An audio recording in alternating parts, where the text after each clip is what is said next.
Hello, everyone. Welcome back to the Erasmus Expeditions. We are here with session 6 of our Harbinger Trilogy.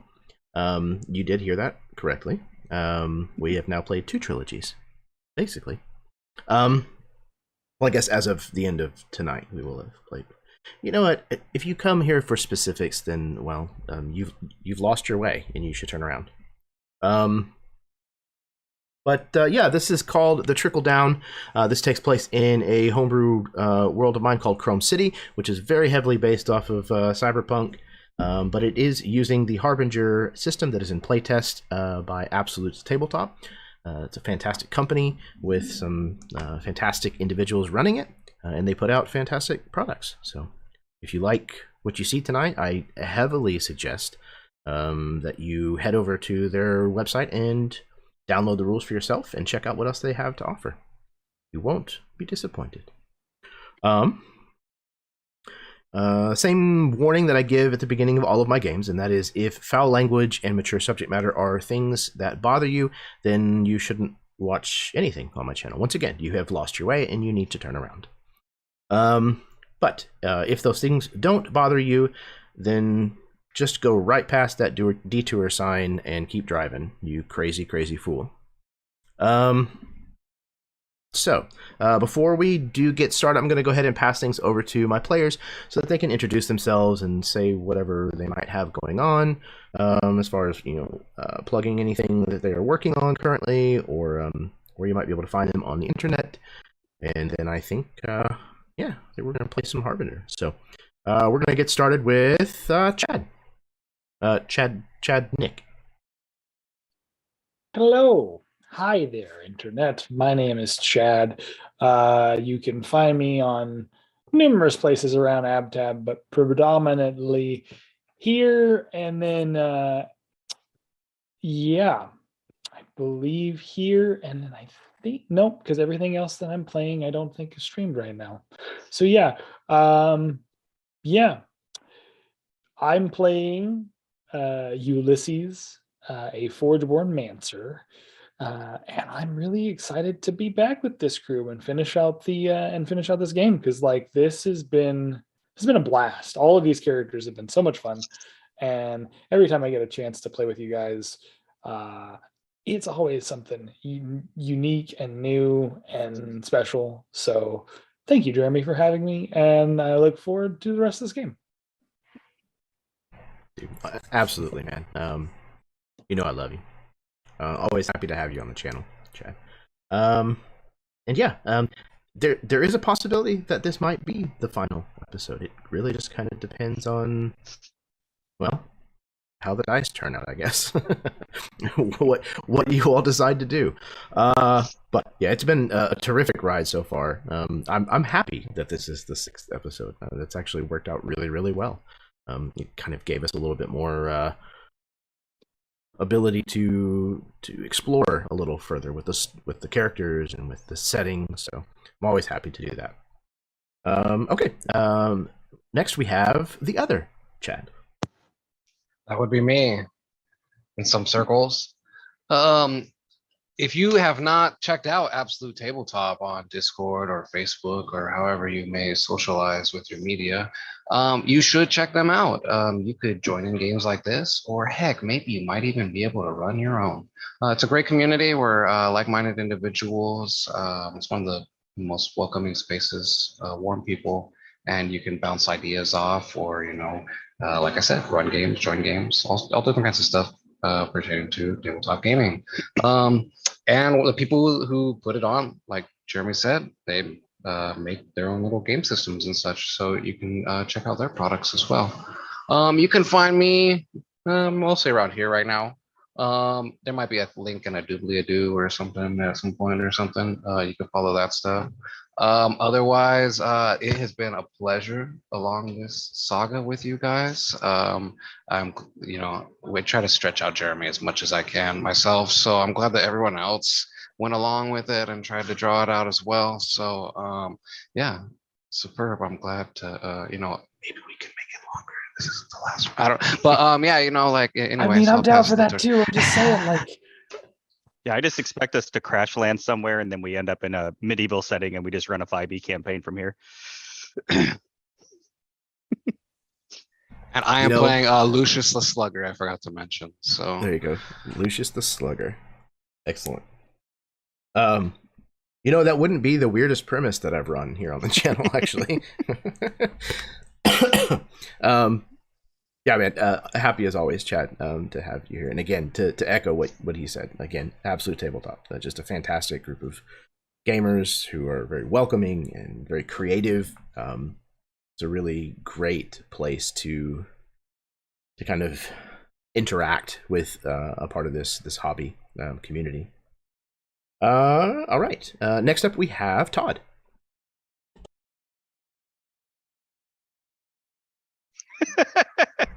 Perfect. Yeah. Succinct. I like that. And then there's Todd. Then there's Todd. Okay. I'm not on the socials. I do the thing. You did a thing. Allegedly. We're all here. Right? Looking We're on forward episode to 6. Yeah. Perfect. I like it. All right. And last but certainly not least, we have Glenn. Thanks. Yeah, not also on the socials very much on that portion. Another shout out for Absolute Tabletop. Hopefully they'll do the in-person sometime soon. And that seems to be in our neck of the woods. So if they do, that would be awesome. Get a chance to see everybody in person for that. You can find me in person in the Pacific Northwest, which would be really weird if you did. But also really weird. So other than that, yeah, I'm playing Kahiti, the Voidborn, Treader, and Reaver. Excellent. Yeah. I can't second that strongly enough. I'm really hoping that this next summer we'll finally be able to get back together as at con.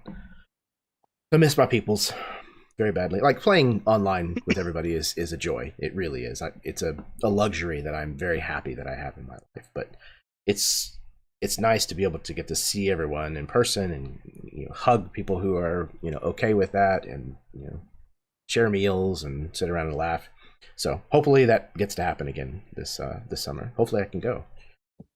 I think that's all of the business that needs to happen. I think we might be ready to play some Harbinger here.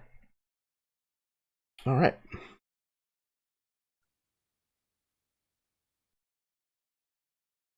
As terrifying and deadly of a place as Chrome City can be, it is at least easy to see what direction the trouble is likely to come at you. And while Astra can make some things unpredictable here, you at least know which is up and which is down. Space? Nah, fuck that noise. I'll keep my boots firmly planted right here in this shithole.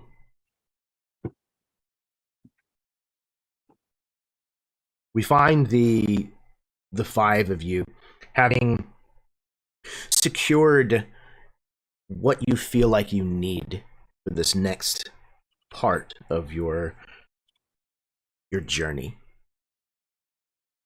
You're still at the spaceport.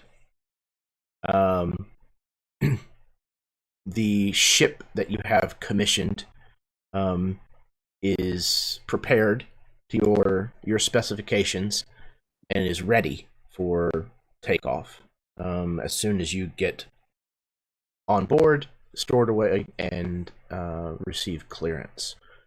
So as we find the five of you preparing to leave the moon of Cadian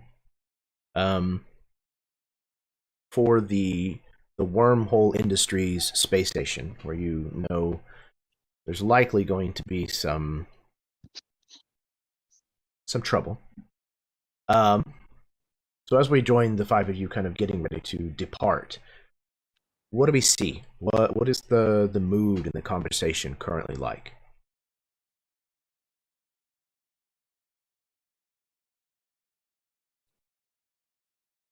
I'll go, I guess. Kahiti's the easy one for this, right? Like, he's it's now just back to routine and business, right? stowing everything, making sure it's locked down so that we could do G maneuvers, double checking where the fire suppression stuff, Sparrow 2, Atmo, all that stuff is. Just locked in. He's compartmentalized his life. Family is done. I can't handle that now. Now it's just this.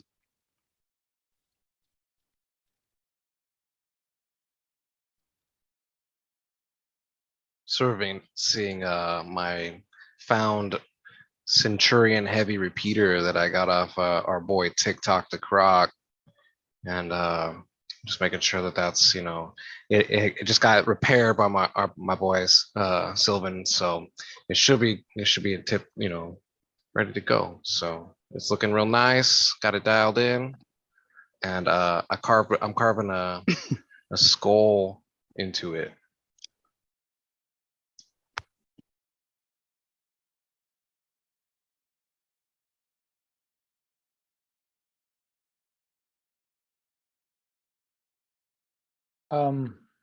I feel like Ulysses is he's made his peace with everything, and this is now his final step, the thing that he has to do to finish everything. He is probably fitting and adjusting this new arm of his for the first time, like getting used to it, getting used to how it feels and how it fits in his hand.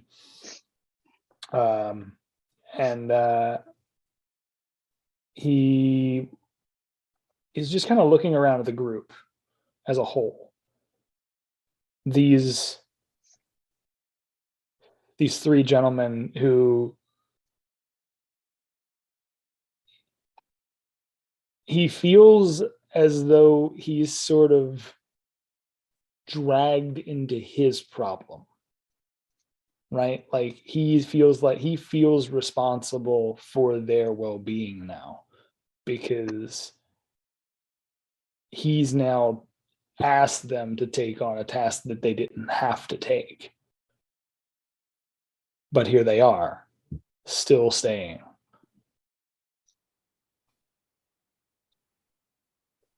And I feel like that's weird for him, because he hasn't really, outside of the pseudo family that he created, he hasn't really had a sense of family, of camaraderie. And this is, like, I think the first time he's seeing that.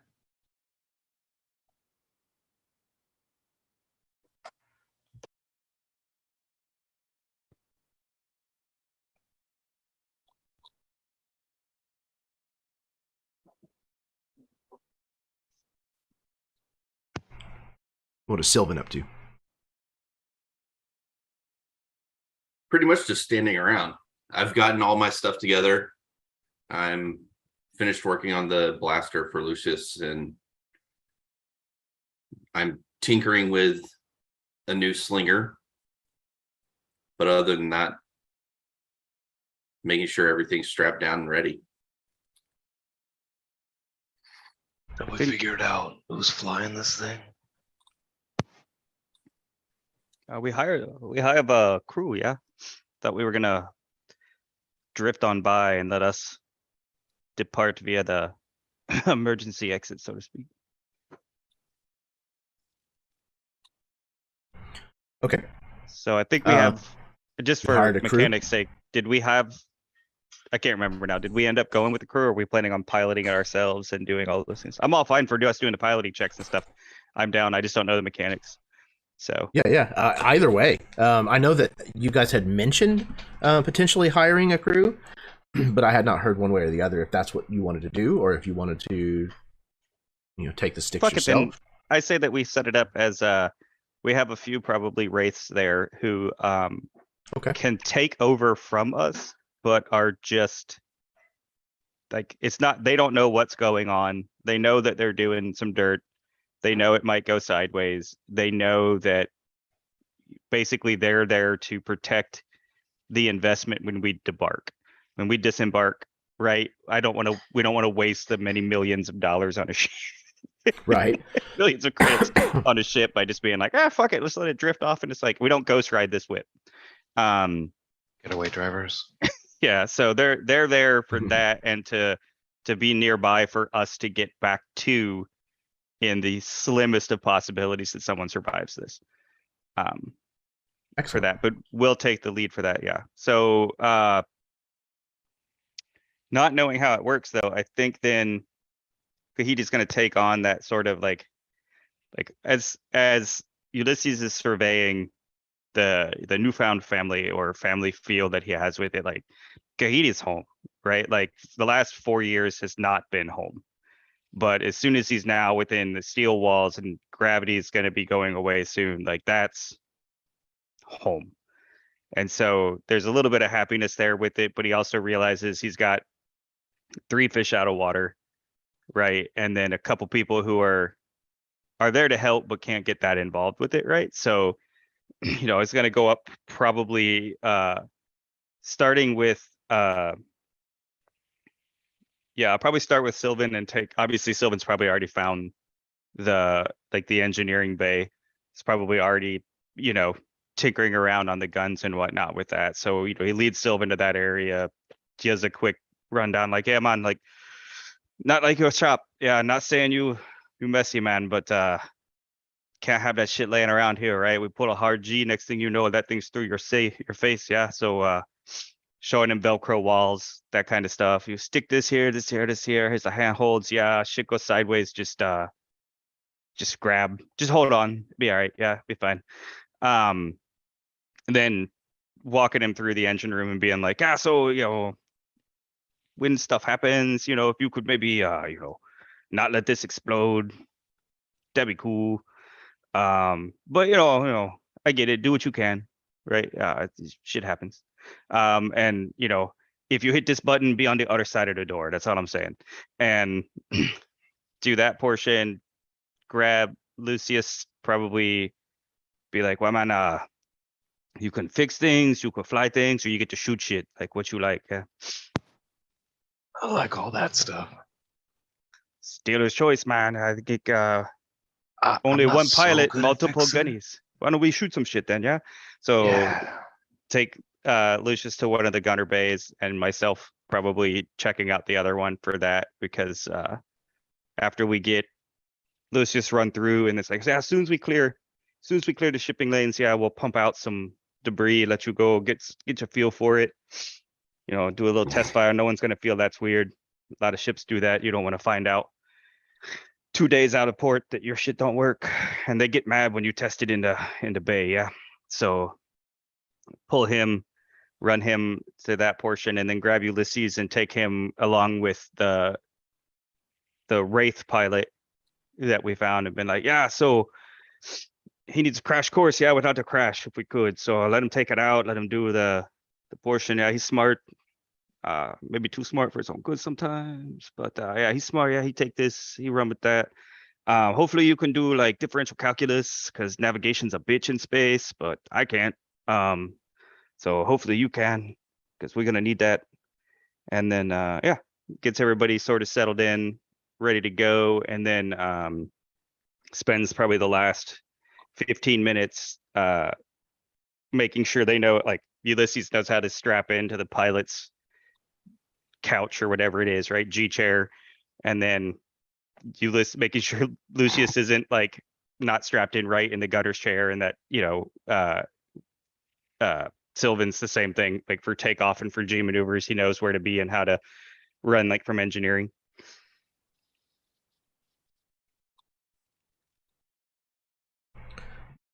Perfect. All right, so you have kind of secured everything and gotten it ready to go. This picture is probably a little bit smaller than the Ajax actually is.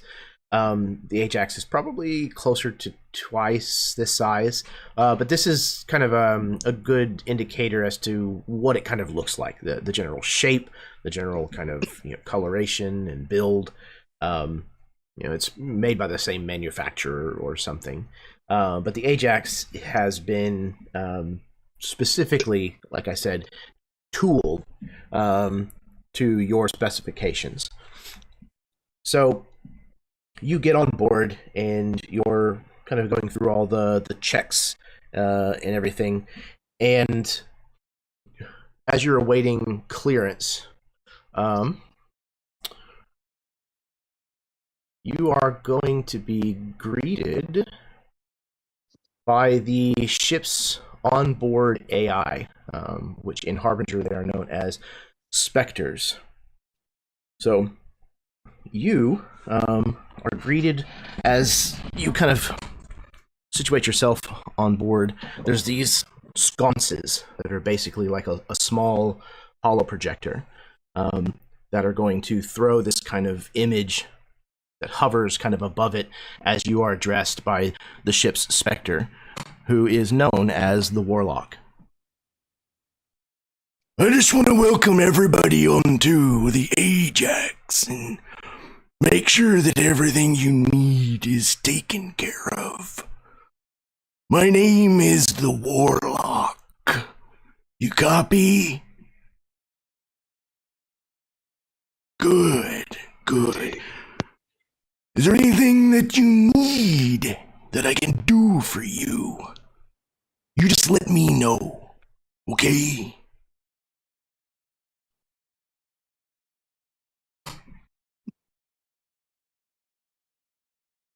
Listen, Ulysses may not be in awe in that moment, but Chad as the player, that's pretty much tops right now.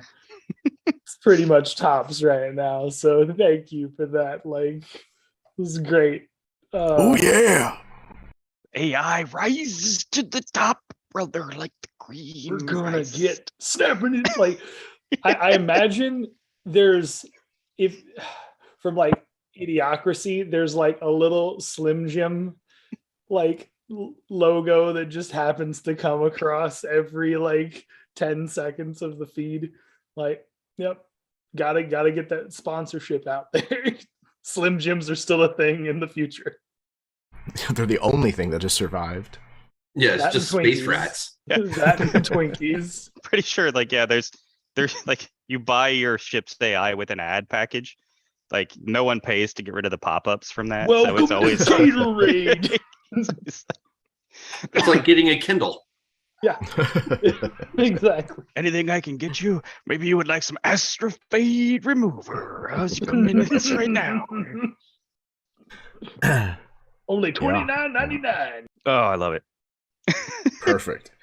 Whenever I thought about including him as a ship's AI, I was like, man, I don't know. That might be too much. It might break like the immersion. I was like, but people program this. Like, It's it macho, makes perfect man. sense that like God, somebody yeah, would like- have this weird character in their head to be like, you know what? Let's just do that. Well, not Yeah, to why mention, not? like, anybody, if it's not like a formal ship, like a military ship or like a corporate vessel, then whoever's going to do that is going to personalize that shit because they don't want to hear Yeah. Siri.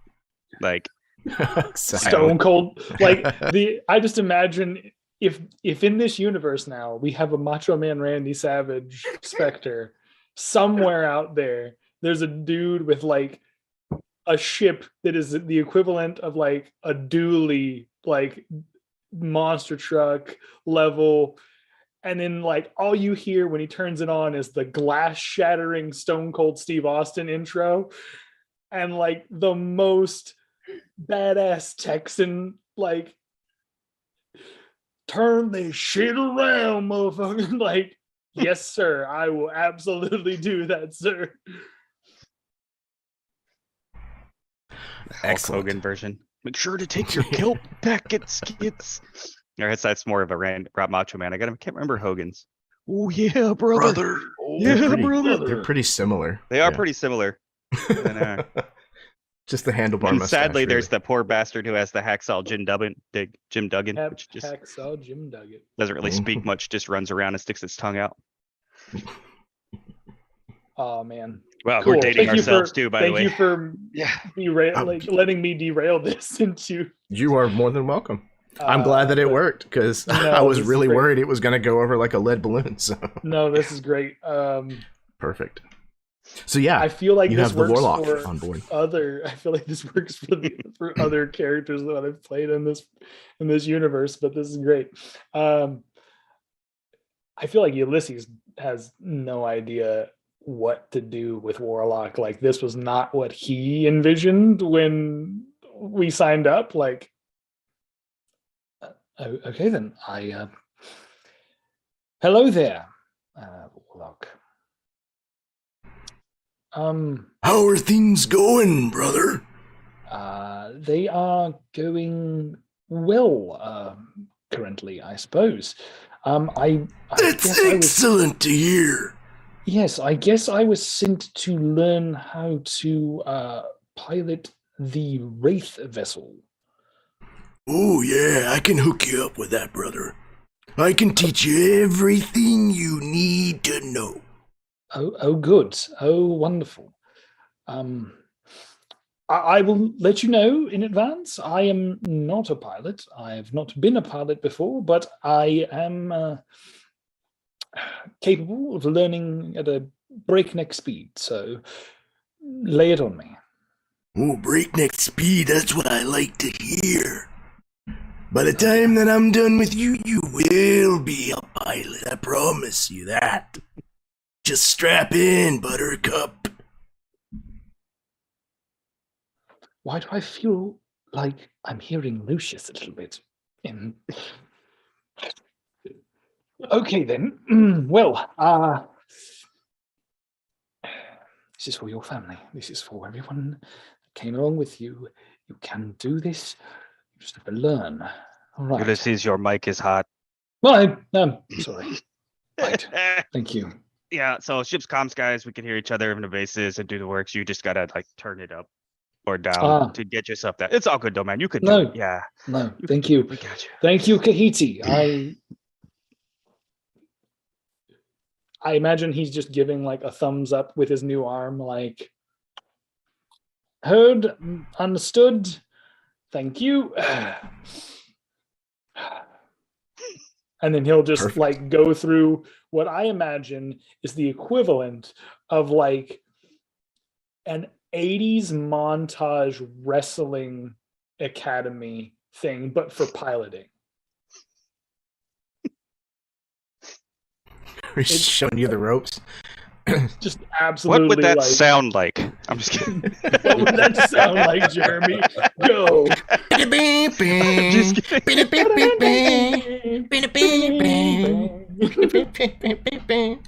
Yeah, absolutely. At some point, for This some android reason, is Ulysses is sweating boxing like grease. frozen cuts of beef. We're not really sure why that made it into the film, but you know, it's there. I'm sweating oil from my just Shirtless for some reason. Like what? yeah, man. Look, Is that necessary for flying a ship? listen. If Vision taught me anything, like there you go. Perfect. So, with the guidance of the member of Owara that's kind of along with you, and with the guidance and the help of your trusty Spectre, you're able to get the Ajax kind of launched, and there's that intense amount of pressure on your chest as the G-forces kind of like press you back into your various seats as this thing is propelled out of this, what is essentially a large firearm, a large cannon that primes one of these vessels and uses, you know, probably electromagnetism and probably Astra to some degree as well, to shoot you from the surface of Cadians into space. You know, the initial inertia carries you for quite some time until you kind of have the retro kind of boosters kind of kick in a little bit, causing you to kind of slow down and be able to eventually start to adjust your trajectory so that you can plan and astrogate your path to how you're going to get to the wormhole or the Wyrm Hole Industries space station. So, you know that the standard voyage from Cadian to the coordinates that you have is 2 reaches, which is a little over a day's travel. Now, taking the safe route will take twice as long and has checkpoints that you'll have to go through, but it will be easier to astrogate and potentially less trouble. However, there is also the hazardous route.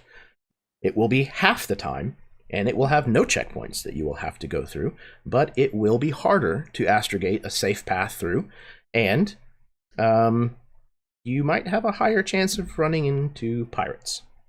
So, I put it to you as the people who are planning this approach. Which of those 3 options would you like? The standard route, the safe route, or the hazardous route?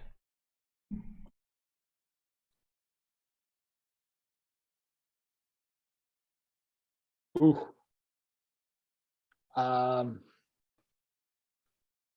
Feel free to discuss. Yeah, Lucius, Oh, you're on mute. hazardous. Yeah. I do. I So, don't like checkpoints though.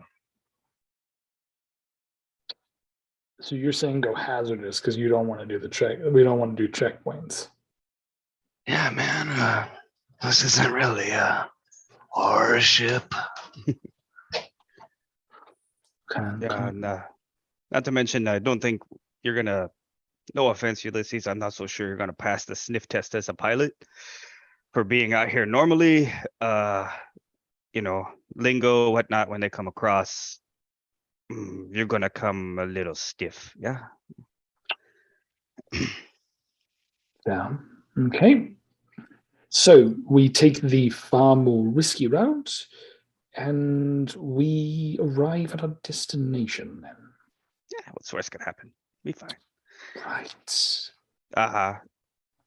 Before we take off from that portion though, and get back into astrogating and nav,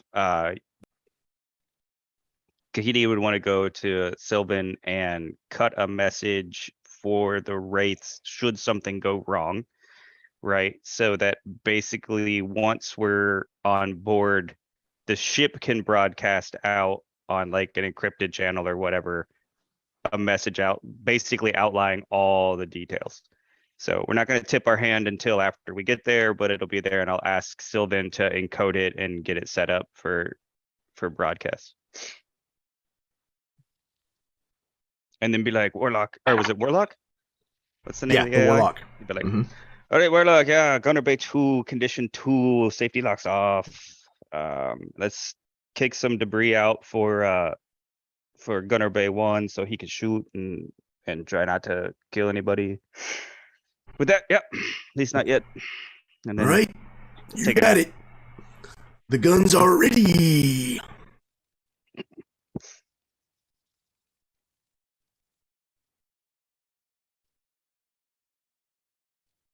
We'll go hot up here.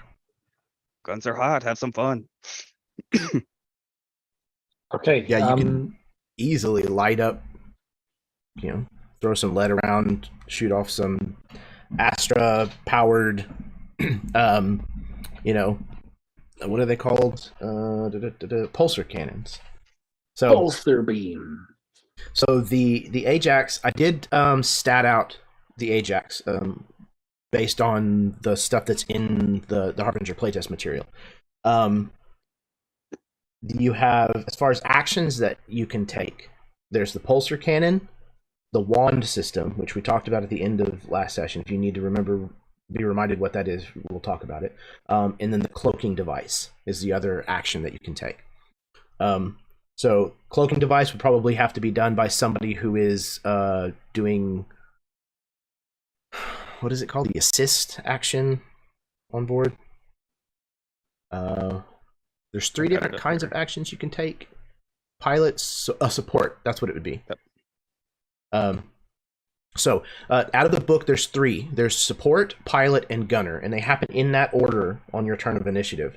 The wand system is going to be a fourth type of action that can be taken, and it's going to be after the gunner. So it'll be support, pilot, gunner, and then if anybody's in the wand system, the wand system. What is the wand again?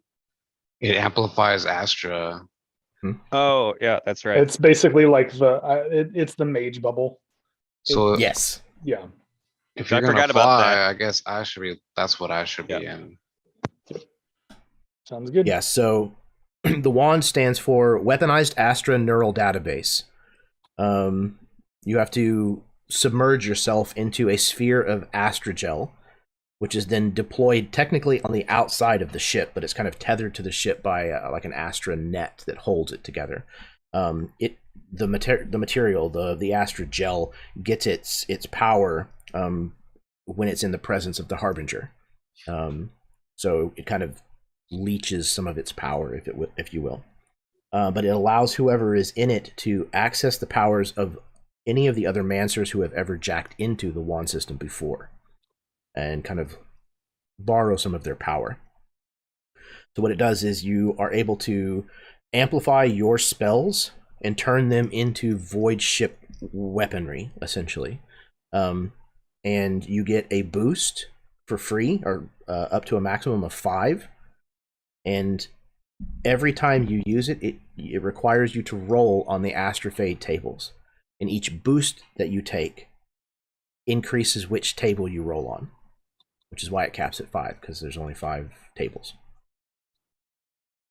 So, that is available to you as well. And with that, Sylvan, you wanna fix or shoot? You wanna fix shit or break shit? Probably fix. All right, just wanted to check. Okay.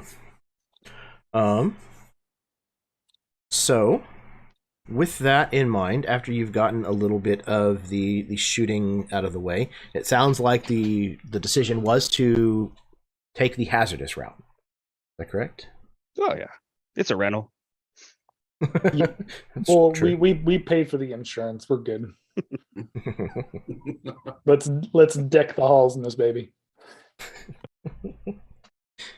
Perfect. All right. Let's see. I think that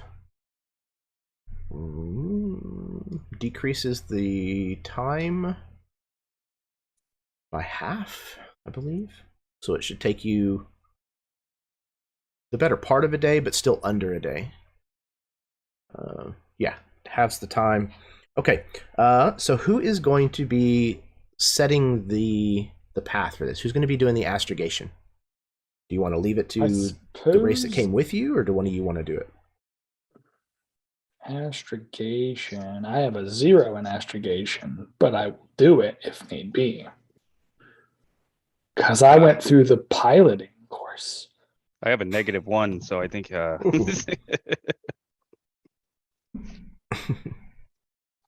not Wait, the part that how could you have a usually 0 does, in it? apparently. Isn't your intelligence higher than that? So my intelligence is actually 0. My wisdom is the 1. My charisma is a +3. Got it. So it might be Sylvan then, yeah. Maybe. Gonna do some math. Mancers probably have mechanists probably have a pretty decent intelligence. Yeah. Do you have anything 13. in Astrogate? No. And you said your What's your- intelligence is a 13? Intelligence is 13 plus 3. 16. Oh, okay, 16. Okay, so That's yeah, with you the have cup. a Plus plus 2 or 3 plus modifier. 3. Yeah. Okay. So yeah, out of your crew at least, out of the PCs in the crew at least, he would definitely be the one that has the best chance at it. All right. But if you want to leave it to one of the other race that are with you, we could do that as well. Oh, that actually might. I would honestly rather that. To the race. I don't want to. If we're going hazardous route, I don't know if I want to risk like I just got out of the, Keep in mind, Kahidi hired these guys. first So rate he's- driving. Yeah.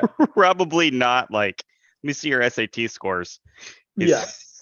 he's- Yeah. I don't care about SAT scores as long as someone has. Can you drive? They don't Can have to you- be can- book smart. Can They you just have to be pilot? real Can you world. pilot? He's like, oh, I said I could drive. We could drive. Yeah. Done it before, I think. Maybe. I was like, Yeah. I'll do it, but at the risk reward level, yeah. Yeah. But couldn't maybe Sylvan, you should do it, have them check your math, yeah? That way maybe you get a little assistance if you need it, but I don't, That works for we're me. working on a time crunch, and it's more of like, who I knew versus like we didn't get to shop people that well. I'm not saying they're not good guys, but yeah, Okay. maybe you should do the math. So then, Todd, you'll roll and you'll have advantage because you have somebody applying the help action essentially to your action.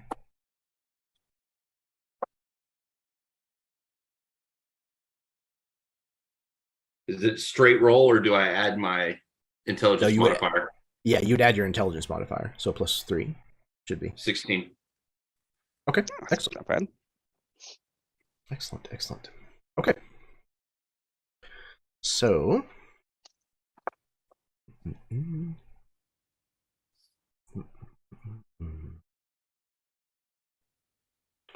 let me see here. Okay. So you run your weapon systems tests as you're entering the information into the nav computer. As of right now, you have coordinates, but that's really all. Whenever you enter the coordinates in, there's not a location that comes up in the system as being tied to these coordinates. It's so you're hoping that you're right, but there's not a confirmation. But if these coordinates are to be trusted, the coordinates, appear correct in the system. Flying blind, kiddos. So that's what you've got. Out here in the vastness of space, I know Kahidi has been Starside before. What about the other three of you? And if you haven't, what is your reaction to now kind of finding yourself in this, vastly different environment?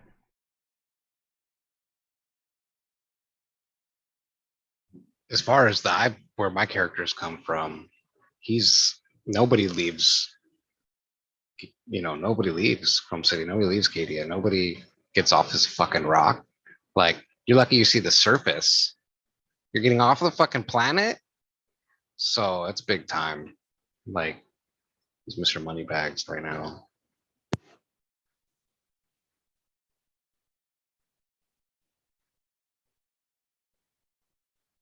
Yeah, Ulysses is definitely taking it all in. Like, he's seen glimpses of this only in his memory banks. Only in his memories has he seen it. So to be out here, to see the vastness away from the grime, away from the neon, and then just like seeing the vastness of the space that is between him and potentially the next civilization, the next space, the next port of call. Like, that's immense to him. And it's weighing on him that this is a journey that now he has to undertake. And it's like as that ship moves away even further and further from Cadia, it's like the information and the place that he called home and that he knows, it's just getting further and further away. And the potential of them not getting back to that space is even more scary.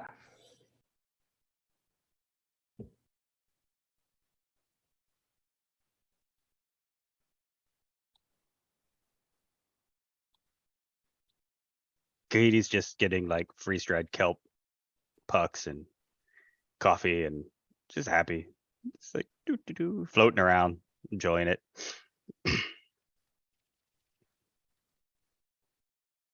Math. Yep. Todd's- Silva's just crunching the numbers. Math, bro. Perfect. I think that if I'm not gonna pilot for the sake of things, Yeah, I don't know. Is Again- astrogation the piloting thing, or is it like it is just the making the choice from it? Yeah, it's like the piloting is kind of separate. Astrogation could be done by the pilot, certainly. Gotcha. Okay. But yeah, so it's the kind then of thing where you have to get up and sit, at the sideways computer on the wall. And, it's the navigation yes, portion. It's the exactly. It's planning the route. it's the Sulu of like Right. Yeah. You got to make sure you're not going to jump through the gravity well of a star, or go Gotcha. through a Yeah. planet. So Or, so no, then I'm good with like piloting if I have somebody doing astrogation for me. That's fine. Okay. I'm just trying to figure out how I can be useful right now. I can help with astrogation until I need to get into the wand, right? Yes. It's Yeah, not like so- a dawning system. It takes a while. Switching positions for any of the others is only a bonus action. It's a move action. It just takes your move action. For the wand, I am going to say that it takes an action to activate, because like the entire thing literally has to be like pushed out of the ship and then kind of powered up. So it just takes a little bit longer, but it's also a hell of a lot more powerful. So a little bit of a trade-off. And astrogation is from a station. Yeah. Astrogation yeah, probably is from any astrogation of the would be a- stations. Yeah, astrogation is probably like a support role. Okay. But it's not the kind of thing that you would likely have to do on the fly. It's the kind of thing that you do at the very beginning, and then like if you stop somewhere, then you would probably have to redo it again, that kind of thing. But once you do it, you can kind of set it and forget it. Yeah, so supports like repair checks, engine Right. boosts, any of that, shield boost if we have them. I don't know if we have shields in this game. Kind of, sort of. You have a damage threshold, which is kind of going to be like an abstraction of shields. It basically has to go over that number in order to actually do lasting damage to the ship. This is all theoretical. You may not end up in a fight. Yeah. We might end up shooting the station when we get there. Who knows? True. But yeah, there's a bunch of different actions that you can take in combat, and some of them are tied to specific roles. So like if and when combat does break out, each one of you is going to have to select a role, and more than one of you can do the same, as far as I'm concerned.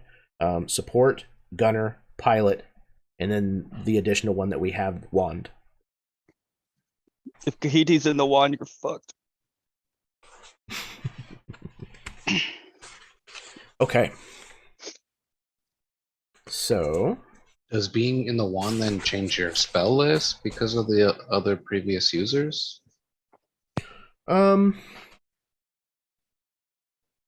uh,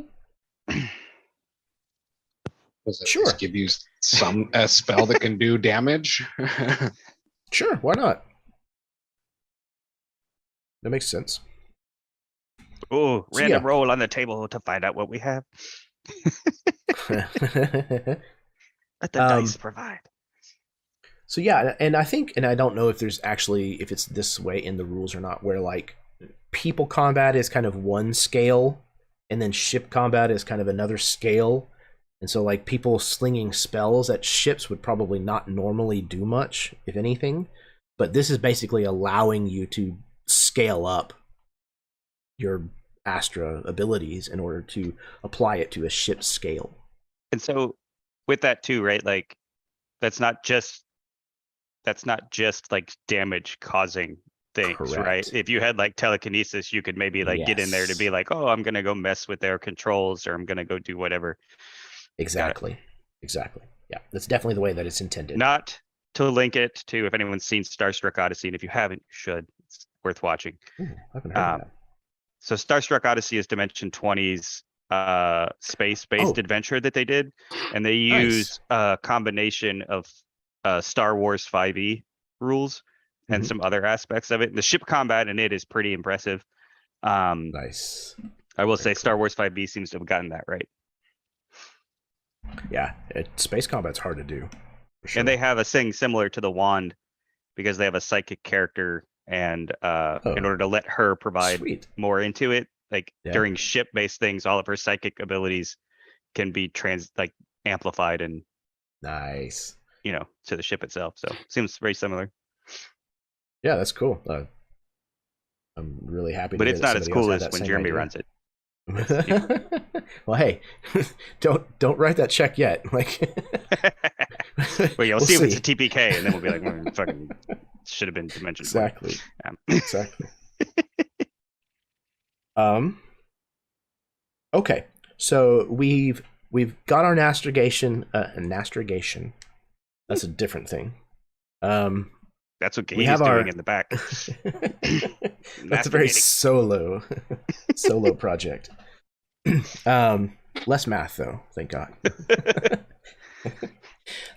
We have our astrogation information plugged into the computer for the Ajax, and everybody's kind of a little more comfortable with the chair that they're sitting in. So I think we're ready to get underway. As you kind of look out whatever window it is that you might be nearest, you can see the visage of Cadian kind of slipping away and becoming smaller and smaller. Cadian is a barren fucking rock. There wouldn't be people who live on this moon if it had not been for the fact that they had discovered an enormous core of orichalcum at its center. It had simply been a penal colony, a moon that they had established a prison on and left people there. Well, when the Aldemont sept found this orichalcum core, they catapulted them overnight into nobility, and the city has been growing ever since. Obviously, it was no longer a prison, and it has just continued to spread out and up ever since. But it is literally the only thing on this moon. So you watch that fade further and further into the distance as the planet of Bastion itself, the gas giant that all of these moons orbit, kind of looms off on what would be the starboard side of the ship, at least for this moment. And in the distance, even though it is somewhat small to you, you can feel it as a presence. You can see the sleek black outline of the Harbinger just floating almost like a derelict in the orbit of the same gas giant as all of these moons that the people in Harbinger call home. You accelerate your boosters, your thrusters, to start projecting you through space along your pre-programmed course. You're traveling along, and what I would like is for each of you, if you would please, describe something that you see or experience kind of on the first leg of this journey.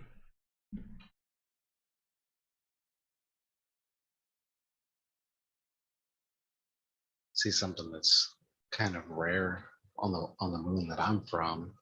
Something that's living other than and doesn't walking on two legs, and it's almost like aquatic, passing through space, and it's some kind of instead of seafaring creature, it's a spacefaring creature, and it has these tentacles flowing behind it, and it gives off all these luminous colors, and as it changes color as it's moving through, and he's just fixated on it, and he doesn't even ask anyone else if they see it or anything, but he's almost like, I don't even know if I'm seeing this for real or not, but it's just traveling through.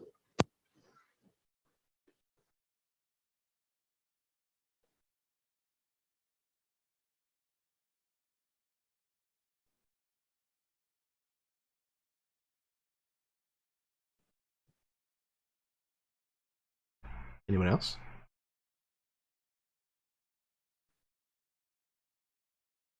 I imagine that at some point during the journey, maybe less beautiful than the fauna out here in space, right? Is the debris, the detritus, the absolute shambles and salvage that either comes off of the Harbinger itself, or from scavenge parties and stuff, or from Cadian, right? The jettisoned debris and detritus that I imagine at some point, when you have a prison colony that is literally has a landfill at the bottom of it, at some point those things can get overflow and overfilled. And I imagine that it's like this small asteroid field of nothing but garbage and just floating debris and lost salvage. And there's this odd beauty to it, but also it's like looking at the beauty of a graveyard, right? Like it's still like a wonder to behold, but it's also unsettling and disturbing in a way.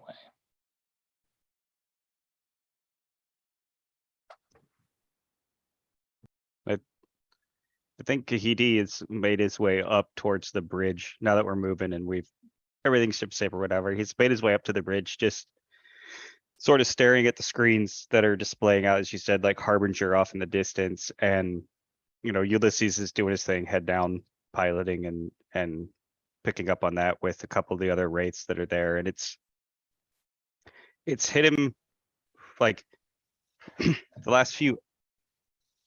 Sorry, crazy noise. I gotta figure out what that was. Oh shit, man! Someone dropped something in the back. I'll be back. It's all good. Yeah, they yelled. So then he's just looking out, and like the first few hours of flight or getting ready for this portion of it, it's been that back to home feeling, right? Like, oh, this is where I belong, right? Like I'm born here, raised here. This is where I belong. But when he gets to the bridge and just rests for a bit, it's the first time where it's not just like home, but it's like it dawns on him like this is our ship. Like we bought this. Like I'm not flying for anyone. Yeah, we got a mission, we're doing that. But like, should we survive this? Slim chance, this isn't back to normal. This is the dream of that, right? Like it's the freedom of the stars and those aspects. And you look at Harbinger and it's not just a place that people, are interested in. It's opportunity, there's salvage opportunity, there's, real independence and freedom from here, which is conflicting with the family feeling and conflicting with the tie to the wraiths and all of that. But those things existed in his life because there was no other options.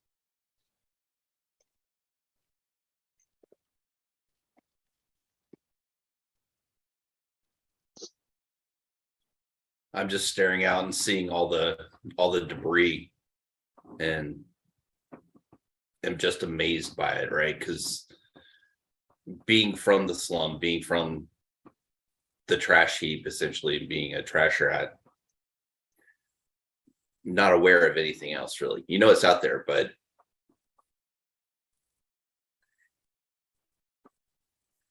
not used to the scale of it. Right? You're inside the ship, but there's too much of everything out there. So it's a little freaky. Right. I imagine again, because where you come from, everything is dense. You know, everything is stacked on top of and woven in between, and you know, compressed into, you know, mountains. And out here, there's so much space between everything. You know, Yeah. yes, there's a lot of junk out here, but you know, you could fit a ship in between those two pieces of junk, and you know, that's got to be really strange for somebody who's not used to seeing things that way. Yep. Yeah. Perfect. Okay. So you're out here, kind of still making your way through where some of this space trash kind of is, and at some point there's an alarm that begins to sound, and you're notified that the the autopilot has been disabled because there is something in your path.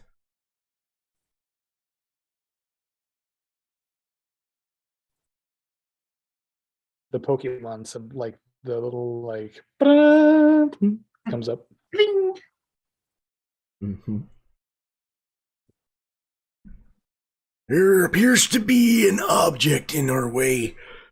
Someone might need to come up here and take over. As far as piloting, or are we talking gunning, or what are we looking at? Piloting? Oh yeah, no piloting the ship. Somebody needs to come up here and do what I can't do. Oh, I ain't got no hands, at least not really. I think Ulysses was on board to do it.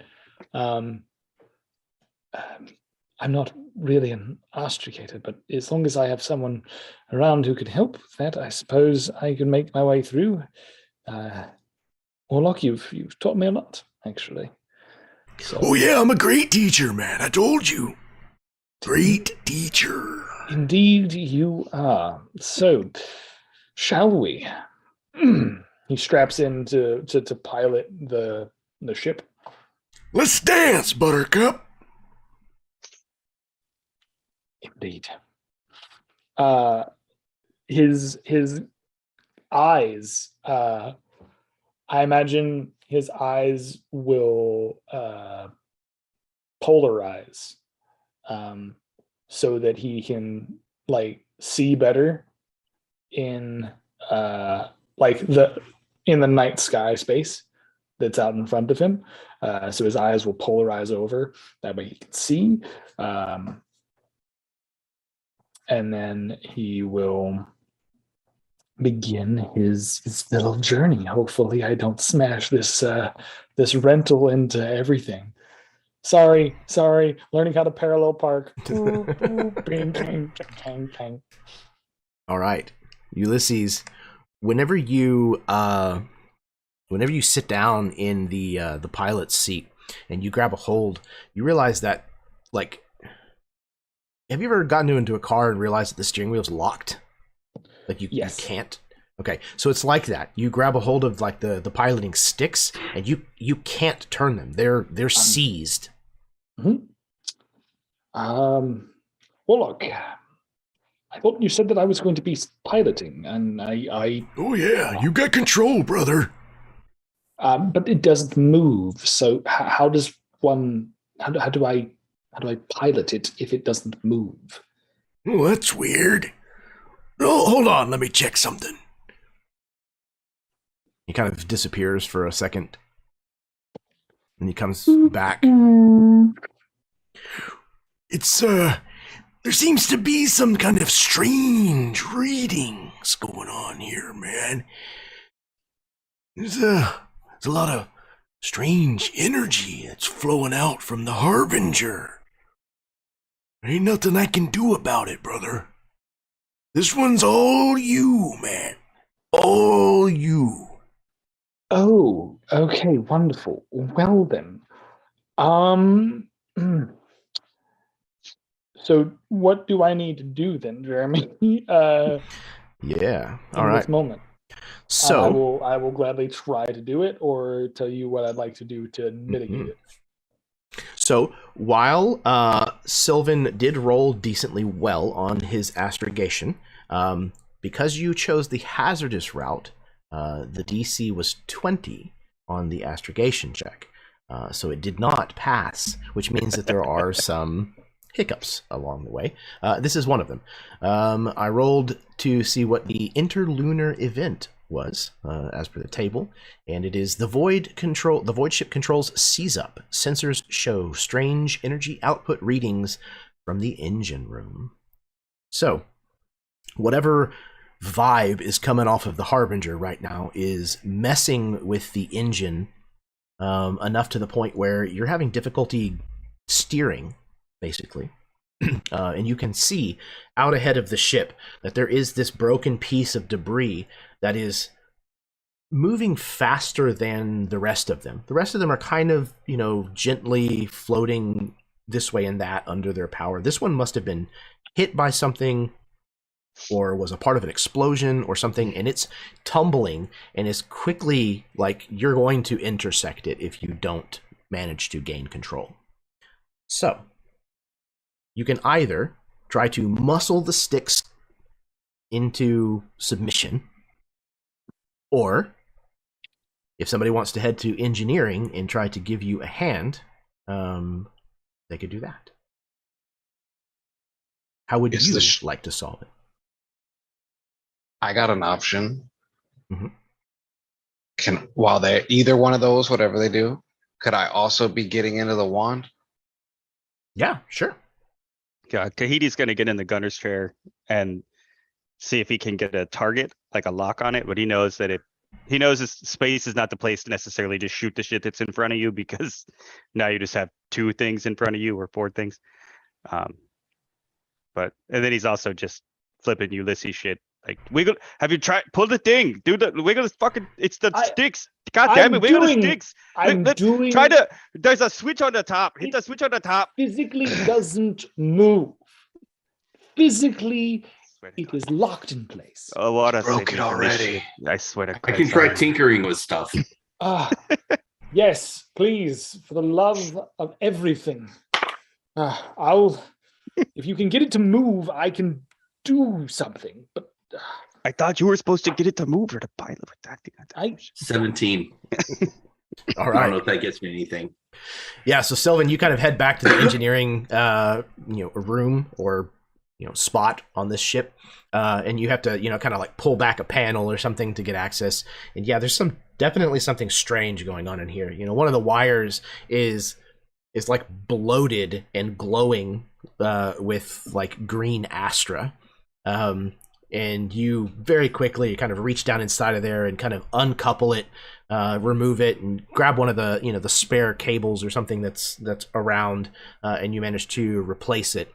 And once you do that, Ulysses, you feel like you have control again over the sticks, but that thing is very quickly approaching, and you're going to have to pull off some kind of crazy Ivan type maneuver in order to try to avoid it. Hit the brakes, it'll fly right by. Ooh, okay. So, quick question. I gotta try to maneuver some shenanigans. So I don't think pilot is an actual skill, is it? No, it is not. Yeah, he's proficient as a mancer. Okay. But I don't think it's an actual like skill. It's not an actual skill. Yeah. No, it's like a so you just have your proficiency land vehicle type thing. Okay, yeah. So you have your proficiency bonus that you'll get to add. This is probably this might be a strength based check. Because honestly, I was gonna ask. Mhm. I want to do some dumb stuff. I love dumb stuff. Yeah. Okay. I want to do some dumb stuff, and I wanted to make sure that I could do dumb stuff before we get going. I mean, there's a good chance, but throw it at me and we'll see what so sticks what to I'd the like wall. to do, because I'm I want to do this. I want to get this done ASAP, right? I don't want anything hindering us. Like, I think there's this sense of I want to get things done. I need it today. I need it now. And I will, let's see. What does it do for me? Oh, okay, cool. So two things. What I would like to do. One, I'd like to use my enumerations feat, which then it increases my astrofade by 1, but I enter a state of deep meditation. And then for each minute that I'm uninterrupted with concentration, I can choose a benefit from among the following to a maximum of my proficiency bonus. So the first one I'm going to do is, with practice precision, you access knowledge hidden within your deepest recesses of your mind, the genetic memories of your forebears. You have advantage on all astrogation, lore, and tech checks for the next hour. Okay. And then Okay. it says I can also, if I do it for another minute, I can do, you bolster your physical and mental defenses and hone your reflexes. You add double your proficiency to saving throws in which you are proficient for an hour. So you would probably have enough time if you started doing that kind of meditation while Sylvan began making the repairs that he was needing to make. And that's what I was thinking of. Yeah, you would probably have time to do the first layer. But the stupid thing that I was really thinking about doing, and this is why I wanted to ask you, right? Could I potentially boost a void slip to void slip the entire ship?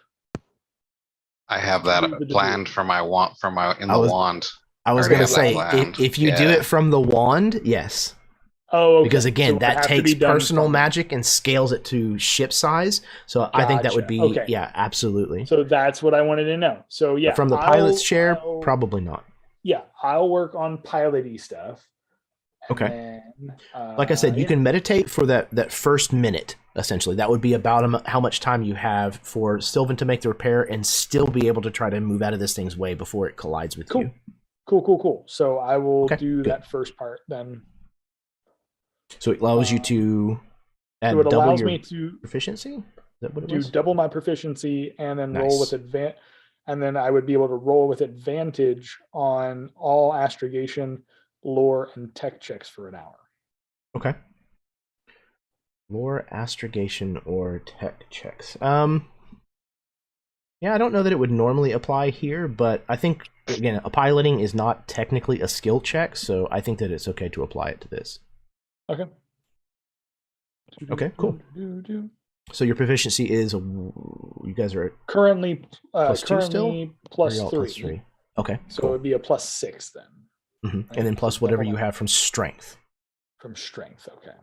Which is a 0, so it's still +6. +6. So whatever I roll +6. Okay. With advantage, right? With advantage, yeah. Okay. Thank God for advantage, because that was bupkis. Okay, so that is that's actually good. Okay, 17. Okay. So I think there's this moment where, Sylvan volunteers, right? And he goes over to this panel, and Ulysses grows quiet. And Sylvan gets this panel ripped open, figures out the problem, switches out the part, and lets everybody know it's fixed, everything's good to go, and there's no response from Ulysses. And there's like this uncomfortable period of time where he doesn't respond to anybody because he's in this kind of meditative state, right? And then there's alarms going off, proximity things, warnings on the ship, and everybody's kind of panicking that this thing is going to collide with you. And then, whatever it looks like whenever Ulysses is meditating, he comes out, his eyes stop, rolling into the back of his head or whatever it looks like. And you reach up and grab these sticks and tell me how it is that you narrowly avoid this piece of space debris. So he's in this meditative state. The alarms are blaring, the whole like cockpit area, the whole bridge is like turning red with alarms, and it's a mere matter of moments before we hit. He grabs the sticks, and it's almost perfect timing. Like he waited for the exact moment for Sylvan to be finished with whatever he's doing, and then immediately grabs them when he feels the slight loosening of the tension.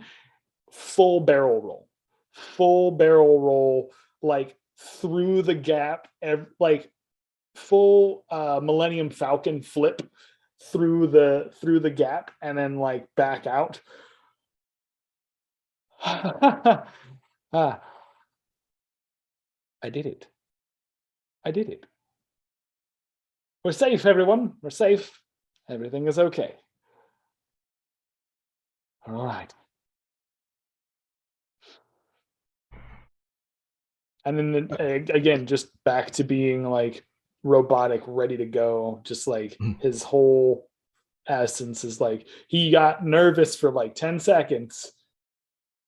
But now that he did that, he feels super confident. He's like, okay, if I can do this, I got it. Absolutely. And from the the sconce in the corner, the warlock says, You know, I don't have any buttocks, but I think I might have just had to untense them a little bit. I'm sorry for the close call. Won't happen again. all right. Got things figured out up there or what? No, we're doing just fine. As planned. Everything is going swimmingly. Don't worry. You've been flying for 2 minutes. And I did my first barrel roll. I think you should be very proud of that. You almost crashed before that, but Yes. Well, let's look at the successes and not the failures.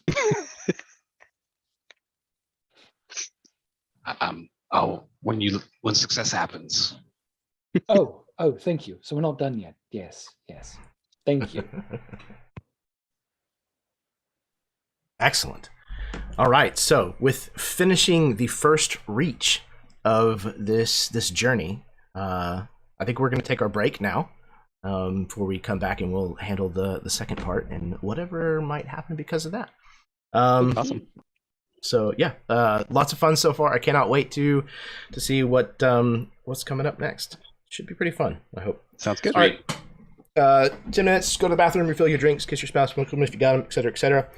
Try not to do all of it at the same time. Exactly. Unless your spouse is really weird. into that, which I guess, hey, whatever. Yeah, whatever. Bathroom, No drink kink your shaming here. spouse. I'm not here to judge. I don't kink shame. That's all I'm saying. Do your thing. Sit tight, everybody. We will be right back.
everyone. Welcome back from the break. We are here with session 6 of our Trickle Down Trilogy. I didn't stutter. This is run using Harbinger, and yeah, we're in space, motherfucker. So I think we're gonna hop right back into where we left off. You have just narrowly avoided colliding with a piece of space debris, due in no small part to the quick work of your mechanist, Sylvan, as well as some last-minute flying from Ulysses at the sticks. So you've just come out of this barrel roll. You've managed to kind of correct course, get back onto your navigation. My hat is all kinds of messed up. Ho ho ho.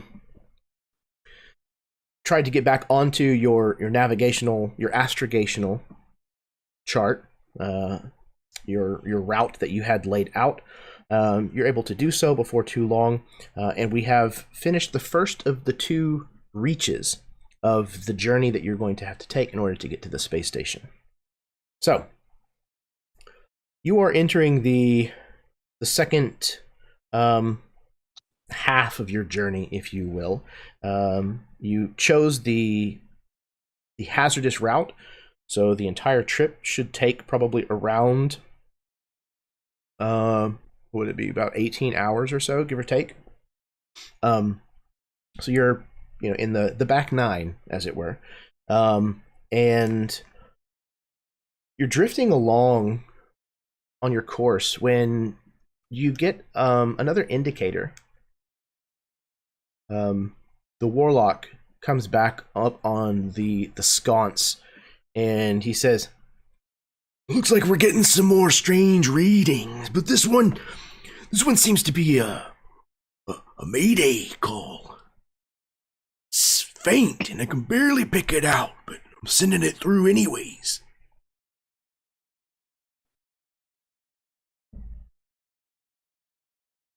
Mayday signal. I wasn't. We're not that close to people, are we yet? Yeah, yes, please. Patch it through. so you get it sent through, and there's some form of representation of the area around you, radar or whatever, and you can see that it is more or less in your path. It'll probably be kind of off to your port side as you're passing by, and it's very faint. This blip, this ping, is showing up, but it's weak and it's infrequent and not rhythmic.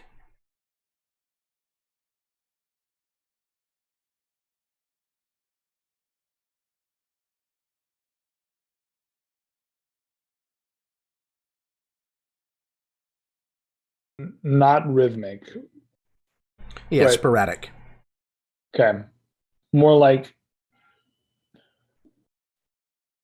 less like a regular signal, but does it sound like something like Morse code, or are we looking at like It's almost more like whatever is generating this signal is maybe running out of power. okay. So it's like okay. Do we know which direction? Yeah, like I said, it's kind of more or less ahead of you. Okay. You'll pass it on what is essentially on your left, close enough that you should be able to see it, even if you don't change course. Okay. But you could change course enough to head to it if you wanted to without any trouble. I think we'll do a glance by, and then if we feel like we need to get closer. Is it an actual distress message? Like, is it audio or is it? Yeah, there's a bleep or a ping noise or something like that kind of accompanies whenever it actually shows up on the display itself. But there's not a voice message. No. Mm-mm. It's literally just like a distress beacon, if you will.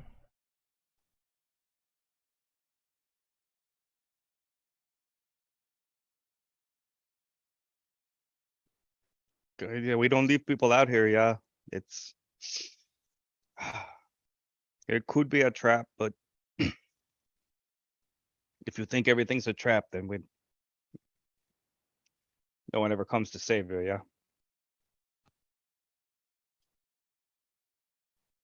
Yeah, the only problem is we help some, upstanding folks, and they don't want to go along on this whole field trip we're doing here.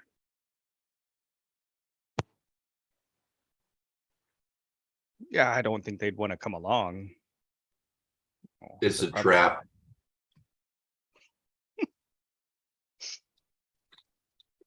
It's pirates. So maybe it's pirates. Yeah, pirates got shit. Like sometimes good shit. You sound like my friend Squid.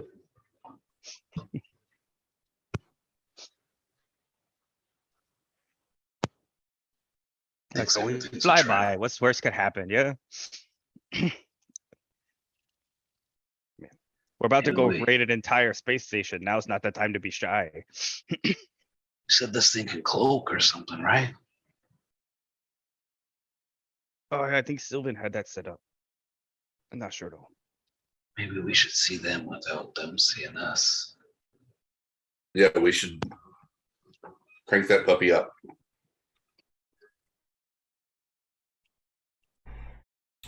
Okay. So you are Jeremy, going is that to. something that we need to roll for, or is it just a feature of the ship and we're good? Yeah, it's just a feature of the ship. It's just a a cloaking generator or what have you. And essentially, what it does is it makes you naked to the invisible or naked to the visible eye. But as far as sensors go, what it's going to do is anybody who is using sensors that would otherwise be able to detect your ship simply needs to make that roll at disadvantage. So it's not going to guarantee that they can't find you, but it's a good chance that they won't notice you.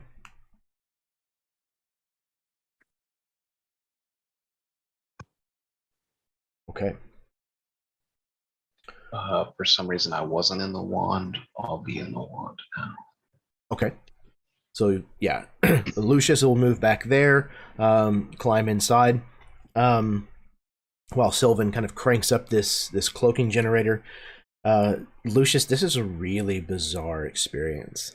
Again, it's almost like a D&D character willingly stepping into a gelatinous cube. Only this thing is a sphere, right? Picture for it again here. Wand. Reminds me of a lot of the old toys from the 80s. Getting to name things with acronyms. Wand is this globe of gel that is kind of suspended with Astra, and you climb inside of it, and so you're kind of suspended almost like underwater, but you basically have to like allow this gel to flow into your lungs, and kind of completely envelop you. And as you do so, the sphere itself disappears down through the floor, and Lucius goes with it, and it comes out the outside of the ship, the exterior, and it's kind of drug behind it, almost like a full fishing net. It's just kind of like suspended behind behind and below the ship,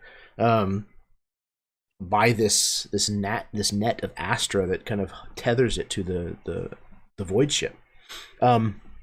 But while you're in it, you can rotate around 360 degrees and basically look in any direction that you want.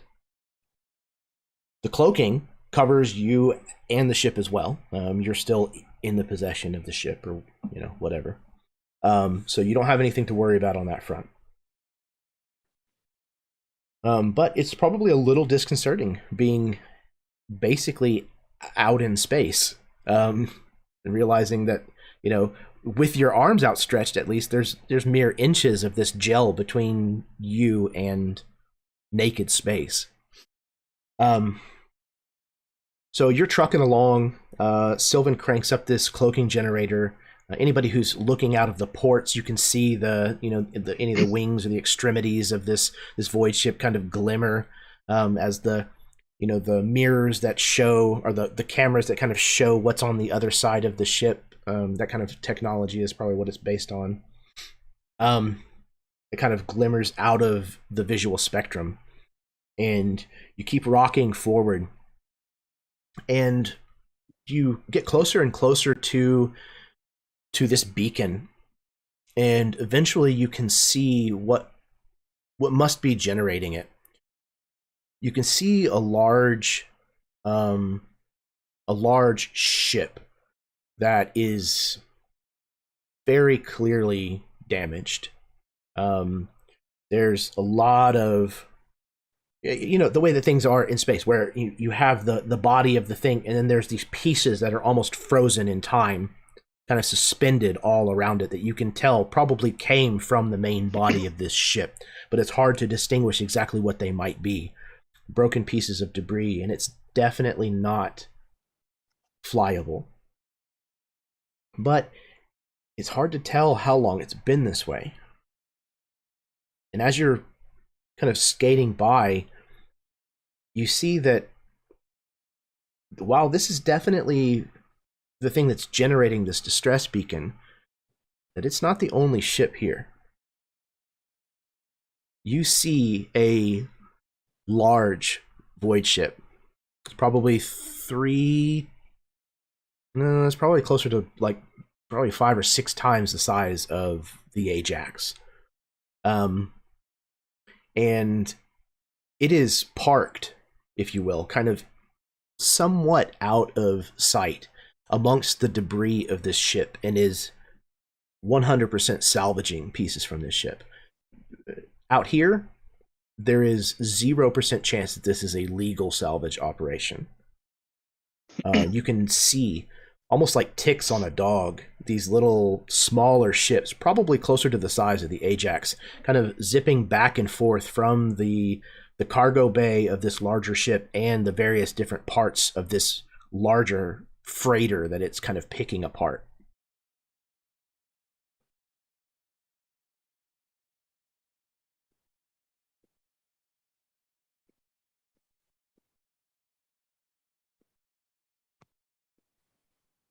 Yeah, I think it's time to go. Yeah, I agree to that. They seem seems like they got all the help they could use.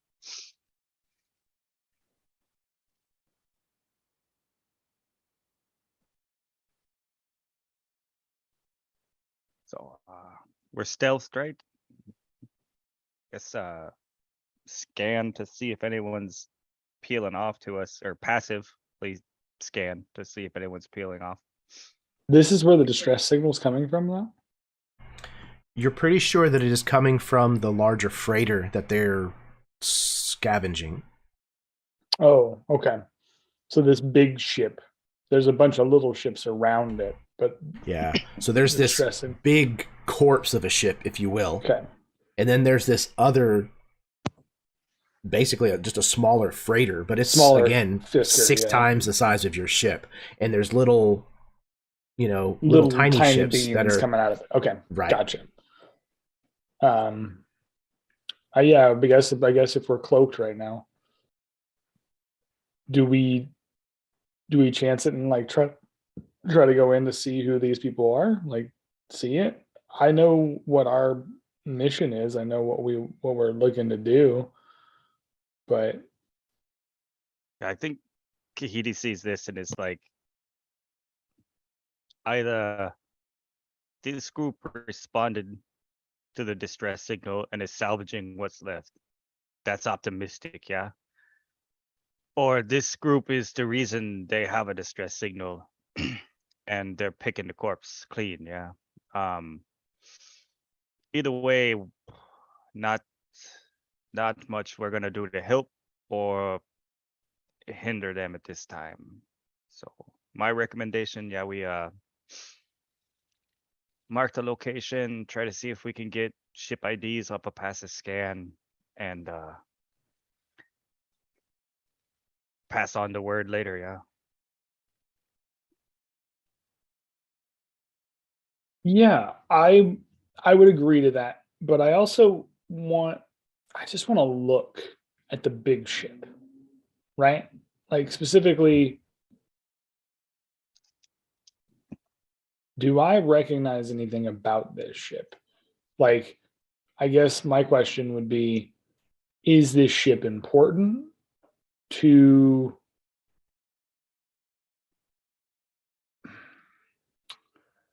the WHI, right? Like, is this ship something that I should be aware of, or is this ship something that like is an afterthought, right? Okay. Are you talking about the one that is derelict? The derelict one. Okay. Yeah, you could roll. There isn't a streetwise, is there? No, I mean, but there's insight. There's Lore? Is that lore. what it's called? Yeah. Lore. Yeah, I think it's probably lore. Okay, so I'm still rolling with advantage because it holds for an hour. Okay. So 13 on the first one. Ooh, that's a good one. Okay, so and then I'm not adding my proficiency. I mean, I guess am I adding my proficiency bonus to this too? Only if you are proficiency proficient bonus? in lore. I'm not proficient in lore. I think So if it pertains to something that was like Forgeborn, he gets advantage. So if it's like an older craft that has 16. Okay. Well, I was rolling with advantage from my enumerations thing, so I got a 16 on the die then. Okay. And that's the old ship or the beat up ship you're looking at, right? The beat up ship that Mhm. I'm not looking at the scavengers so much as the beat up ship, Right. because I want Looking to at the see corpse. looking at the corpse.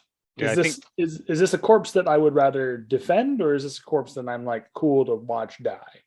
Okay.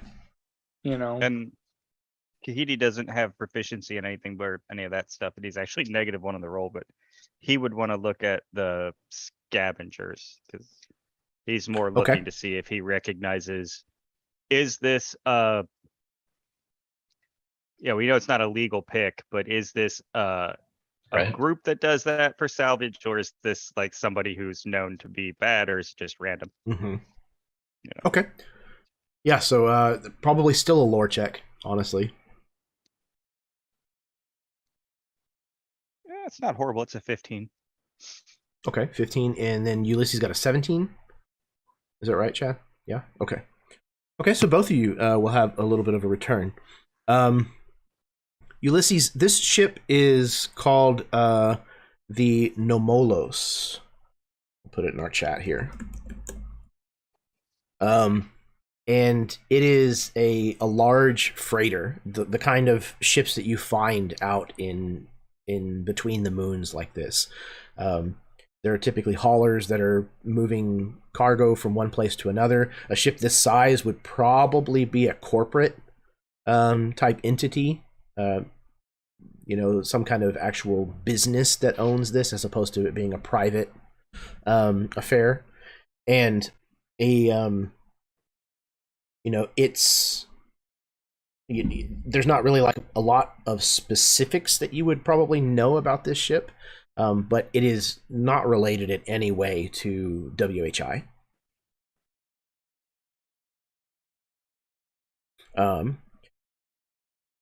Kahiti, you know this ship as well.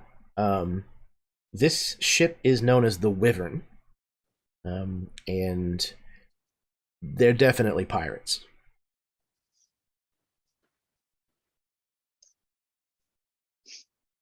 Yeah, not a group we want to cross if we can avoid it, yeah. But It's good to take note. Maybe we pass it along. See if something can't be done in the long run.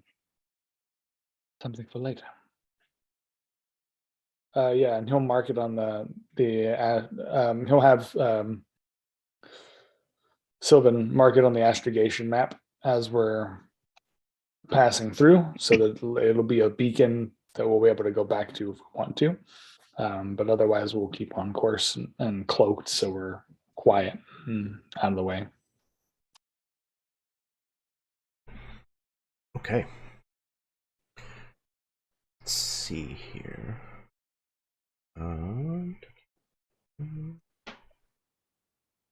Okay. You coast on by. It's a large field, a large debris field, so it takes some time to pass it.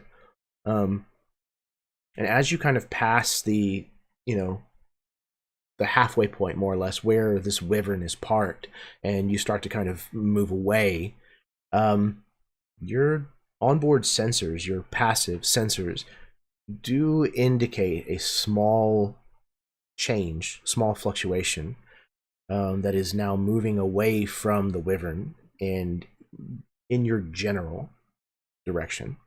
It looks to be 3 small skiffs.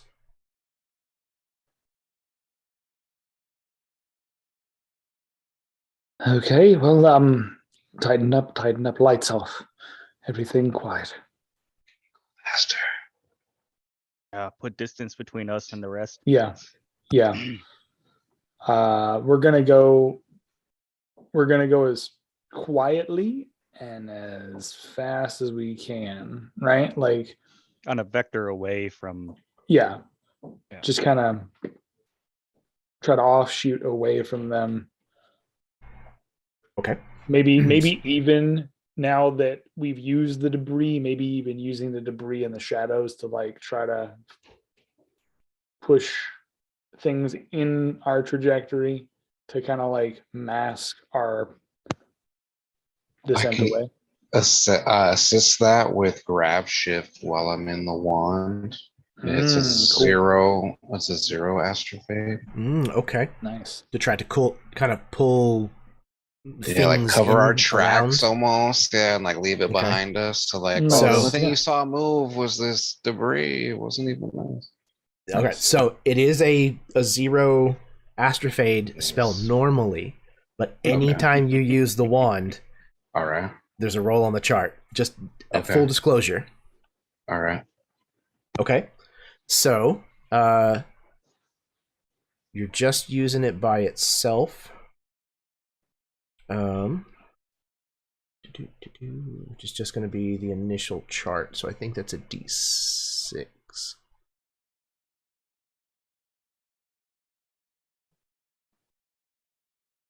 I have the Aqualikalama cabling. Right. Okay. Akiklikimaka cabling. Exactly. Just saying it's insulting my people. It's fine. All right. So it is a D6. What does the orichalcum cabling do? I think I Allows can you to roll. ignore the effects, or I'm trying to Okay. double check. Once per day or something like that. I'm double checking. I got you. The orichalcum cabling. Mm-hmm. Opt to not roll on the Astra effects table, instead dispensing it once per short or long rest. Okay. Yeah. Cool. So if it's bad, I can be like, nah. Okay. So I'll go ahead and roll. So It's the 6. I think that's the bad in this one. let me get back to it. Hang on. That's bad on the first table. Magic. I think you want a lower number. 6. Watch you be like, you gained fairy wings. Yeah, the rigors of Astra take their toll. You'll take a D8 energy damage. That's fine. You can roll it. Okay. All right, let it ride. 6 points. As you kind of like are using this really for the first time, You're kind of reaching out with it, and you kind of overextend yourself a little. And pulling this piece of debris, you realize that like it actually requires some like muscle resistance from you to physically move this. And you feel a little bit of twinge from the mechanical cabling and stuff in that arm. And it just tweaks just enough to give you a little bit of a twinge. So you're kind of pulling those things kind of into your path. The behavior of these 3 small ships is definitely that of kind of a scouted out. It definitely seems like there was something that kind of drew their attention, and they're kind of heading towards you to kind of see what it could have been. They definitely are not in like pursuit at the moment. But you were talking about either trying to stay hidden or gun it. I say stay hidden with if we were able to successfully grab shift some stuff, even at the expense of Lucius getting hurt a little bit. If we were able to successfully grab shift some stuff, I would say stay hidden. And then once they've moved off of their course, then we gun it out of the way. Trying to stay hidden and see if they actually have seen us or even they're not. We're not sure, right? So maybe they haven't even seen us really. Okay. So I saw a lot of nodding heads with talking about staying hidden. So it sounds like that's what we're going to go with. Let's see.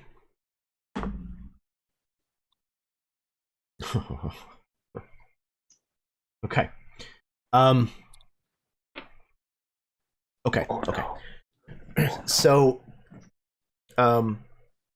this is probably the most obvious to Lucius, since you're outside of the ship and you can physically see these ships as they're closing. The rest of you are kind of just really seeing more or less marks or blips on a screen.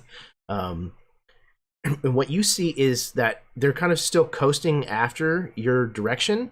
Not in any hurry, just kind of definitely scouting things out. And 2 of them actually stop and turn and are starting to peel off. Kind of, it looks like to head back to the wreckage. But another one kind of sits out by itself for a little while. And then for a little while longer. And then all of a sudden you see those other 2 that peeled away start to turn back around and begin to move to rejoin the 3rd one, as that head one starts to speed up in your direction. Okay. It's time to go. We've been made. Time to go. I look to Warlock. So I'm not good at this. I don't normally drive. So I will say we should gun it now. Oh, yeah, that's what I like to hear. Ready to gun it as we speak. Good. Could we do it sooner? Could we do it now? Hold on to your non-theoretical buttocks. Yes. Okay. Okay. And yeah, he'll just whatever the equivalent of like Vin Diesel NOS canister is in this universe. Flip open the center console. Press the do not press button. Console, and inside is a can of Surge. I pop the lid on that can of Surge and we just fly through the space. Step into a Slim Jim. Ooh-ah. All right, so here is what I Whole need. ship is owned and operated. One of you, whoever, I don't think it has to be anybody particular, but let me check before I break these rules that we're playtesting here. Somebody's going to need to roll for the ship's initiative.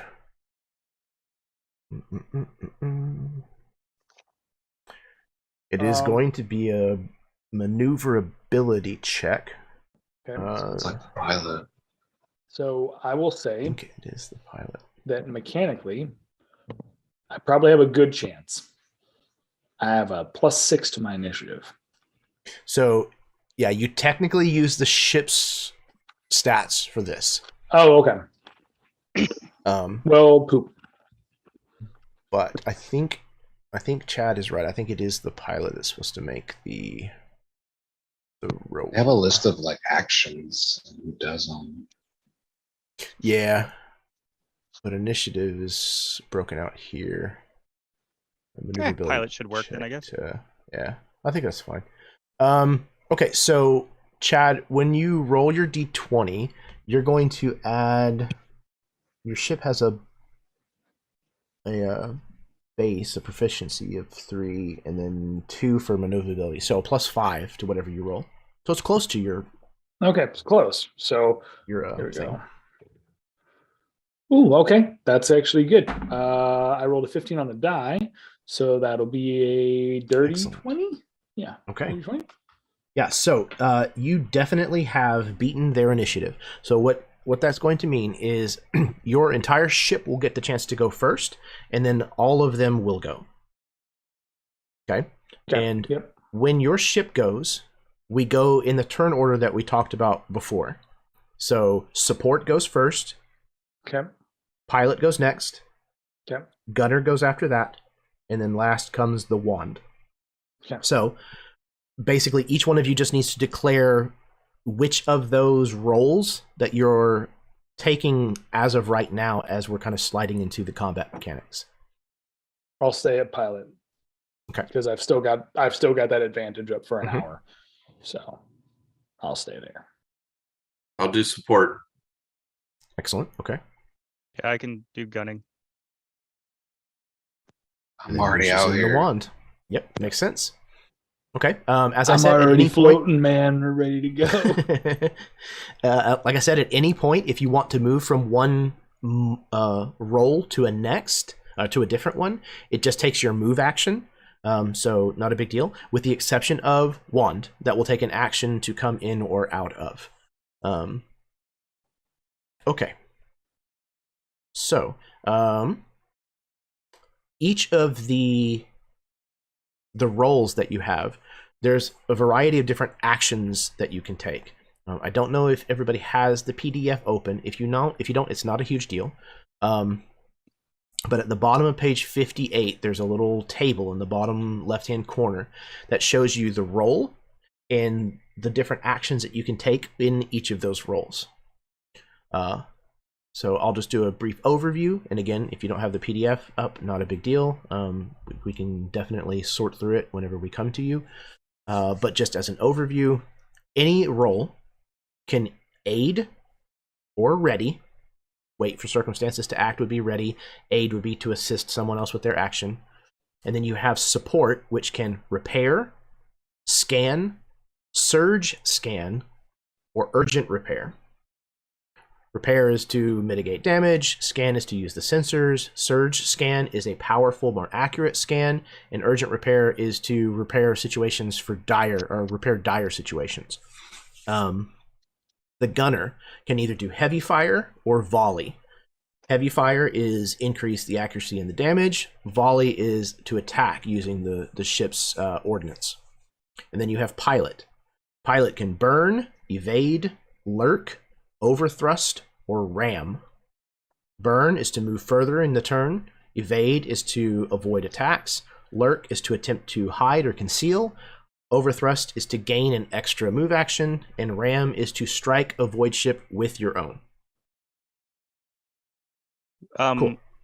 And we have an engineer, right? Like Sylvan's an engineer role.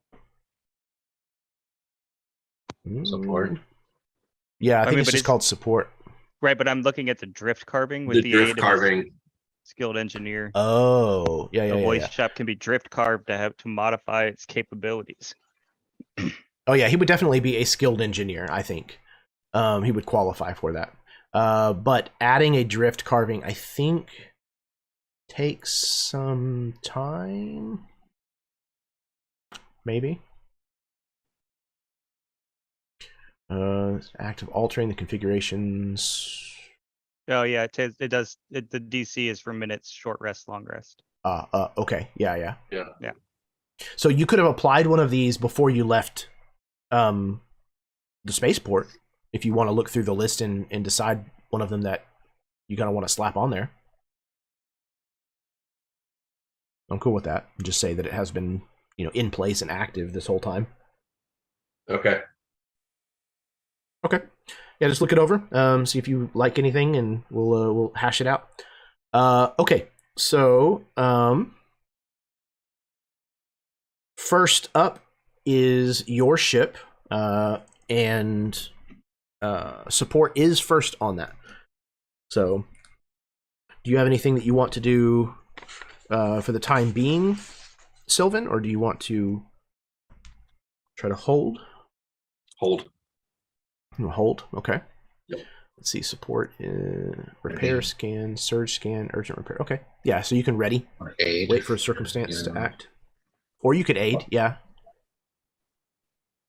Let's see what it says. You're gonna aid. burn, right? So maybe he's gonna aid you to burn faster. Yeah. So one of the examples He's that says prepping that the you can, engine. right, you can Boost reroute engines, power. So that could make sense. You could pull power from some other subsystem and put it on engines if you want. Cloaking device. Yeah. Life support. Extra oxygen.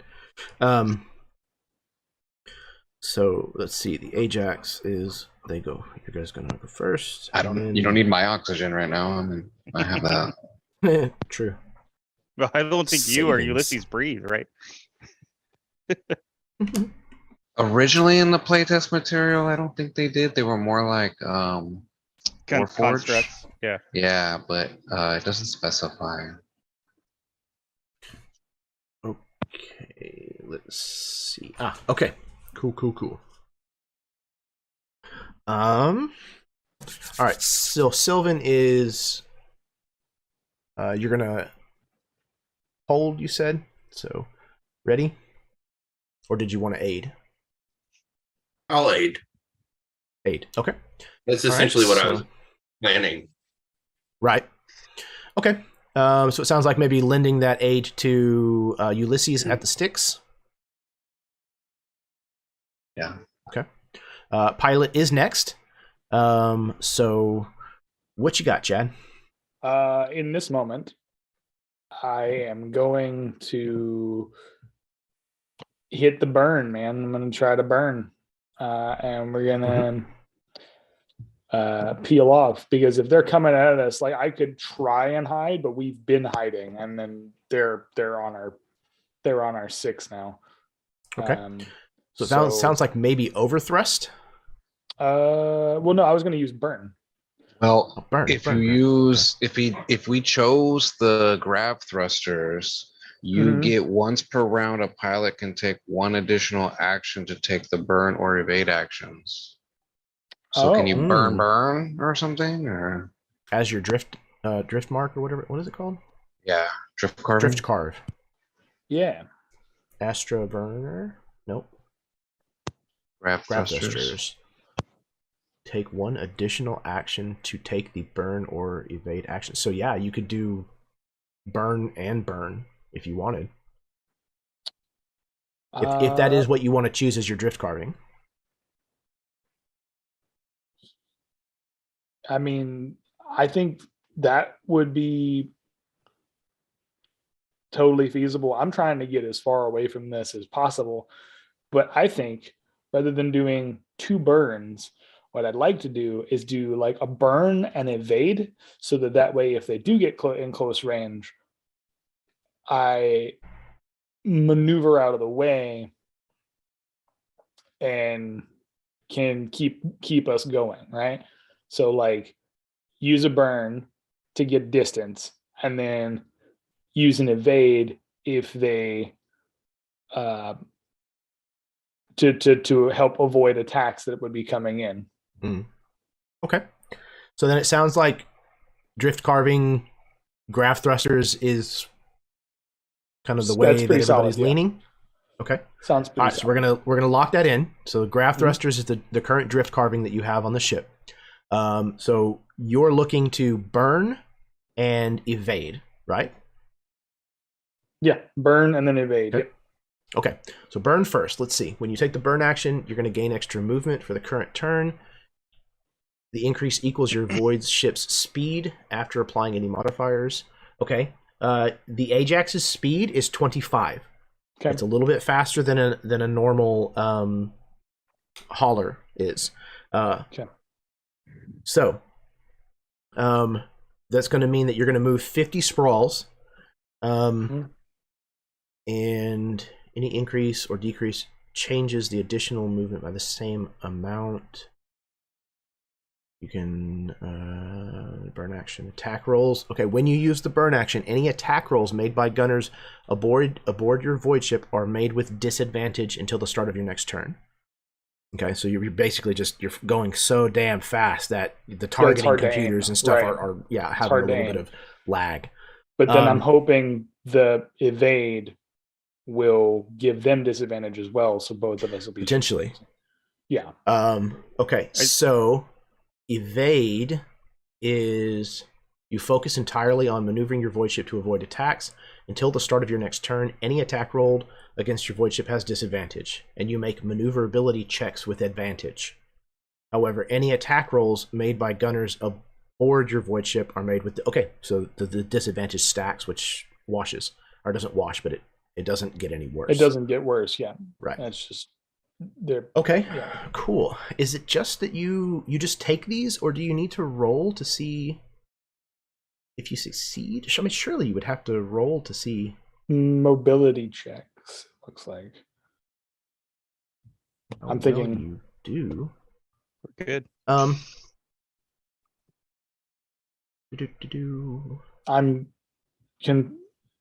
interested because like action always in that order. Maneuverability is it. There's a stat for the particular ship. For the ship itself. Okay. So then let's do that. So we'll need two different rolls. One to see how successful the burn is, and then the other to see how successful the evade is. And then what do I roll for the burn? So I think they're both probably going to be maneuverability. Because the three stats that the ship has is maneuverability, ordnance, and sensors. And so I think both of these are probably going to fall on a hauler boat, or right? So this is a modified hauler. I use the hauler, right? I use the hauler as a basis from the. What's the maneuverability? What's the maneuverability of this hauler then? This the Ajax has a 14 maneuverability, so it's going to have a +2, and they have a base of a +3. So you'll have a +5 to both of these rolls. Okay. If you have piloting, Oh, no. Pilot only is the person who can take. Okay, sorry. Go ahead. Yeah, so just roll it with advantage then? I don't think so. Nope. He was aiding you? What did aid? Yes. He's aiding me, yeah. So that's right. Rolling with advantage. Okay. Yep. Well, on both of them. So the first one's going to be burn. 16 and a 15, so I'll take the 16 and then it'll be 21. Okay. Excellent. Okay. 21 on the burn. And then for the evade. And then for the evade. And then does that only count for the burn? The aid only count for the burn, or does it count for both? We'll just have it count for both. That's fine. Have it count for both. Okay. And then that was a 12 on the die, so that's a total of 17 for the evade. Okay. So both of these maneuvers, both of these actions that you have taken, will have their desired effect. So you punch it, and with the the rerouting of power that Sylvan has given you, you shoot forward. We go out of this debris field. We go full Han Solo and Chewie on this nonsense, and just like... Absolutely. And you start making small, little tiny calculated adjustments to the steering, to the sticks, and the speed that you're going at is causing you to do these like large spirals that are causing this evasive pattern that it might hopefully save your asses. Okay, so you have moved 50 sprawls forward, which is how they measure the distance here in the game. Okay. We're going to say that they started 100 sprawls back. So now there's 150 sprawls between you. Okay, so that was pilot. We already had support. So now we have gunner. Awesome. So Kahiti is going to, they're 150 out, so that's max range already. So I'm going to hold my actual action, but as a free action at this point, and I have poor intelligence, but I did an intelligence roll and got a nat 20. I'm going to ask Sylvan to do what we had in the chat there, which is open up a hail, because I assume our stealth is blown, right? As soon as we did the burn and dashed. Yeah. I would assume that a dash, like we had to burn, that let us already know where we were at. Right. So I'm going to ask him to hail the ship behind us and basically call out the one that's in the lead for that group or whatever, and basically reach out to the skiff on the Wyrm was what their name was, the pirate skiff, right? Like, yeah, we see you closing in. Yeah, it's a non-combat vessel. Don't know what your intentions are, but just trying to make a delivery. And I want Sylvan to record it, because Kahiti's thoughts in a moment of clarity with that nat 20 is that this could be the reason we need to dock at an unplanned station if we survive this. Very cool. Okay. But at the same time, I'm holding my action. The heavy cannon is trained in, and at the point I think they're going to close too, so I can take there's no opportunity attacks, but if they close that distance, that's what's going to trigger. Well, if they are hostile after that and close that distance, that's what will trigger. Okay.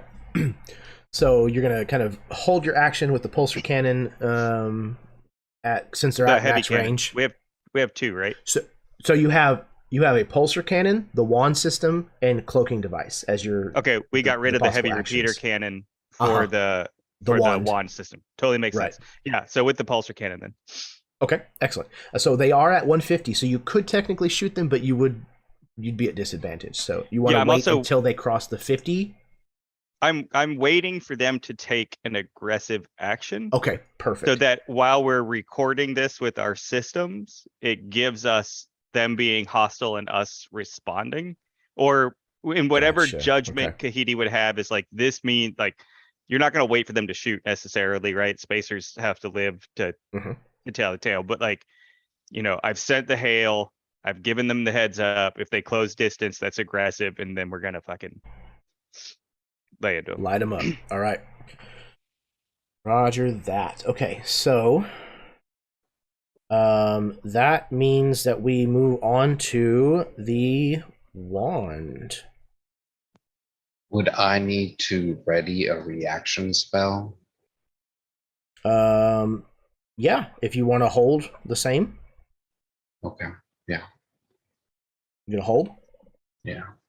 Okay. All right. Okay. So it is their go. They are going to, let's see. They have, all right, so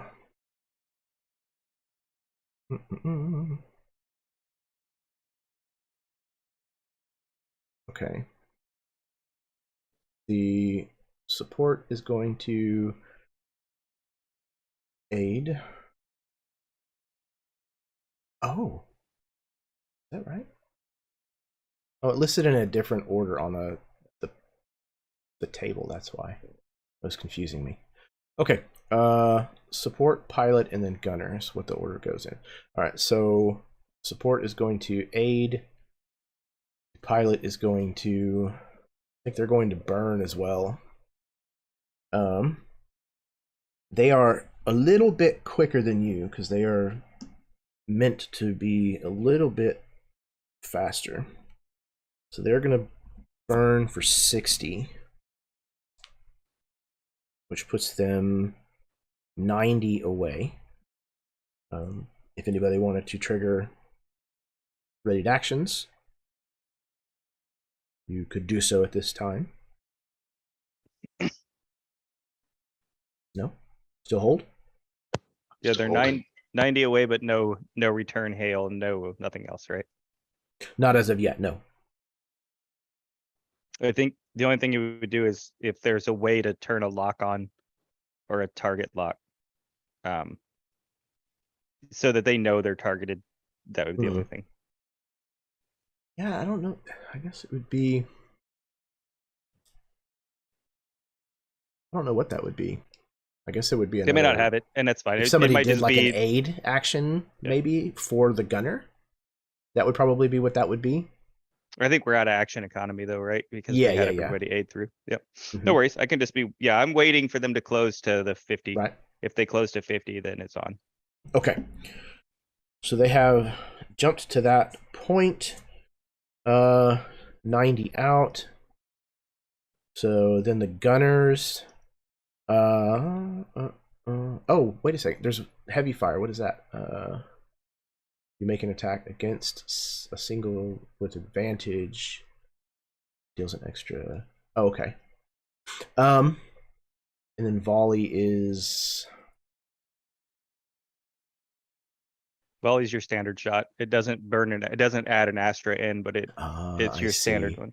You have to add one Astra fade for a heavy shot for the ship's Astra. As opposed to the targets. Okay.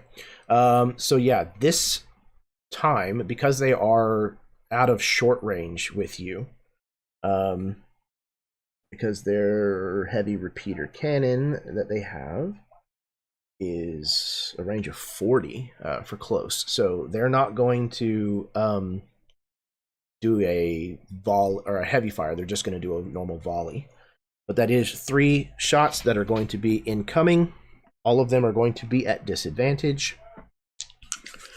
Let's see. The armor class of the Ajax is a 14. I'm going to use my reaction to do Twitch Shield if I Okay. need to. You pumping it through the wand? Yeah, it's only if Okay. it hits. Oh, okay. So yeah, It'll we'll see. increase the AC. Gotcha. Okay, so that's probably the first one's probably ooh. The secondary die was a 20, but the first one is not gonna get it there. So the first one, you see the kind of the tracer rounds from its heavy repeater cannon kind of blow past you, and it kind of shoots a piece of debris that you've kind of just narrowly spun around not long before. The second one, ooh, even worse. It is kind of just heading off into the vastness of space. The last one, also terrible, off into the distance. Okay, so they spray their volley of fire kind of in your direction, announcing their clear intention, but they That should do be a not manage reaction to then. make contact. The ready to action, right? Yes, if you want to take it, you go Yeah. go ahead. It's disadvantage though because we burned, right? It is at disadvantage, yes.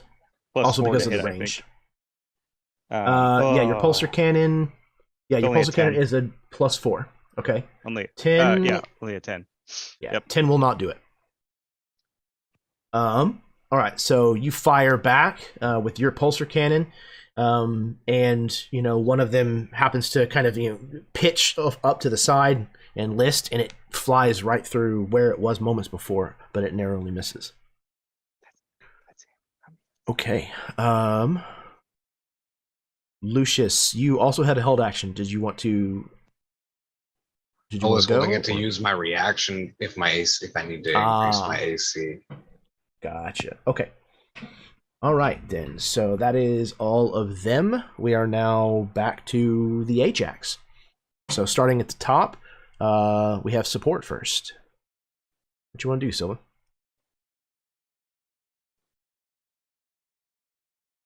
So we've done the hail, we've recorded it. We're all good there. We haven't taken any damage yet, so I'll just Nope. do aid. Okay. Who do you want to give your aid to? You can do the pilot. Lucius. You can do gunner. Okay. Wand. Sure. No, I was Alright. trying to point to him, not raise Oh. my hand. Oh, Big Glenn. Yeah, Gunner? no, I was thinking give it to Ulysses and let him double burn. Yeah, yeah. Okay. Yeah, I'll do that. Distance is survival. Yeah. okay.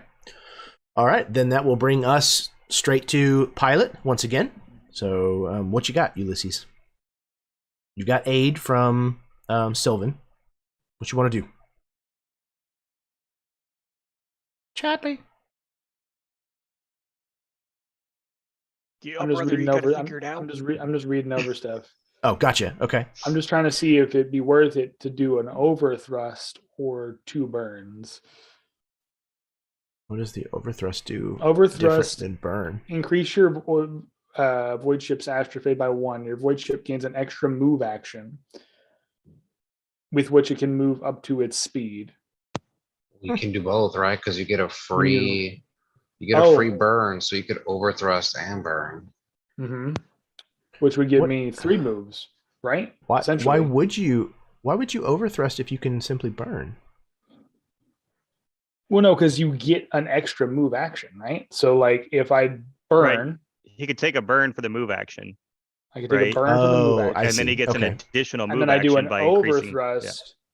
Right. As So my secondary yeah, action. I wasn't questioning why you would overthrust. I was just wondering rules wise why you would ever What's overthrust the if you could differential? burn instead. Mhm. Because it seems like you get every benefit from overthrust by doing burn without having Except to for take you the get 2 of Astrofade them, on. right? Overthrust increases your astrofade, but allows you to do 2 moves, so you can do a burn for each move action. Ooh, Burn, yeah. burn, So burn. yeah, in conjunction with burn is where that comes in. Yes. Yeah. So Yeah. we could burn and overthrust both of them to gain boom, boom, boom. So like do 3 move actions in one You go. have the Ajax has an Astrofade limit of 3. Okay. So As I of think right for now, just- you're at 0. So I think for just this, to get that extra space, I will try to punch it and do that overthrust. So we'll do a burn, and then I'll do the overthrust, get that additional extra move, and burn on that one as well. Because we're already shooting at disadvantage. I'm just trying to like get as far away as possible. Mhm. Okay, so you're just gonna pedal to the metal. Pedal to the friggin' metal. Excellent. All right, so on you're this making next one. So yeah, pretty much when I see them still closing distance, I don't want to goof around anymore. I'm gonna plug in relative coordinates of where we want to go, right? Like I'm talking to Warlock this whole time and like making sure that we're still on course for where we're going. And I'm just gonna punch it in a straight line from point A to point B and hope that our burners are going to be fast enough to really make them get off our trail. okay. So, you're taking a burn action and an overthrust. So the overthrust will Give me an extra increase it move. by 1, the Astrofade, and Yep. it will give you the chance to make an extra move. The burn, I think, applies to both of them. Yep. Which means that each one of these is going to move you 50 sprawls. 50 sprawls. Right. So I do 100 Good sprawls grief. in one go. Okay. So let's get those rolls then. The aid was still applied from Sylvan, so you'll have advantage on these.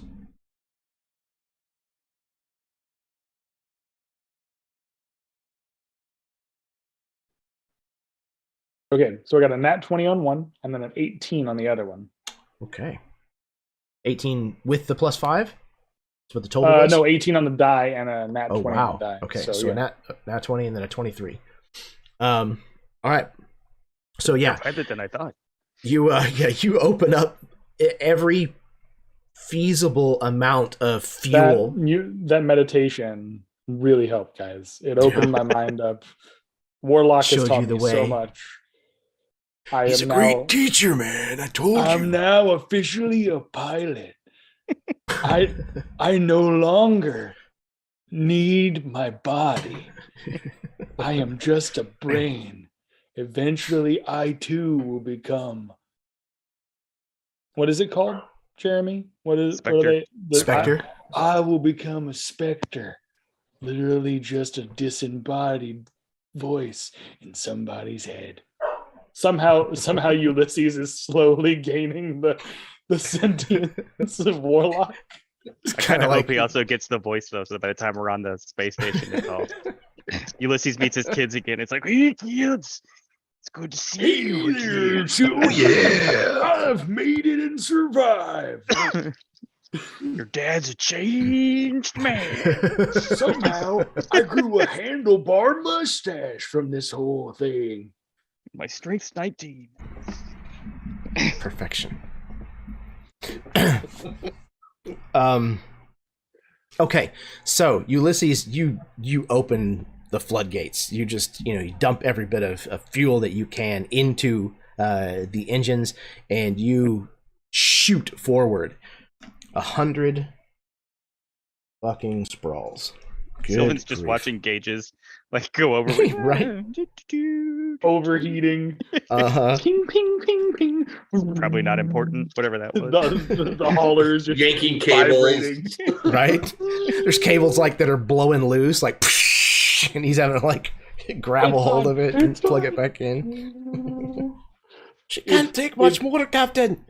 If Ulysses had eyeballs, they'd be sunken into the back of his head. Just Okay. So we've done support, we've done pilot, we're back to gunner. Yeah, it's max range right now, but it's disadvantage anyways, so might as well roll it. Yeah, so it's am actually I out of beyond. range? Yeah, Oh, yeah, they're 'cause at you're right, 190 it's- currently. Yeah, 190 and it's 150 even for the heavy cannon is Yeah. max. So yeah, no, so then again, just ready in action. If they Hold. close distance, light them up. Okay. And I think we haven't used anything noticeable from the magic wand or whatever it is we call it, the The wand system.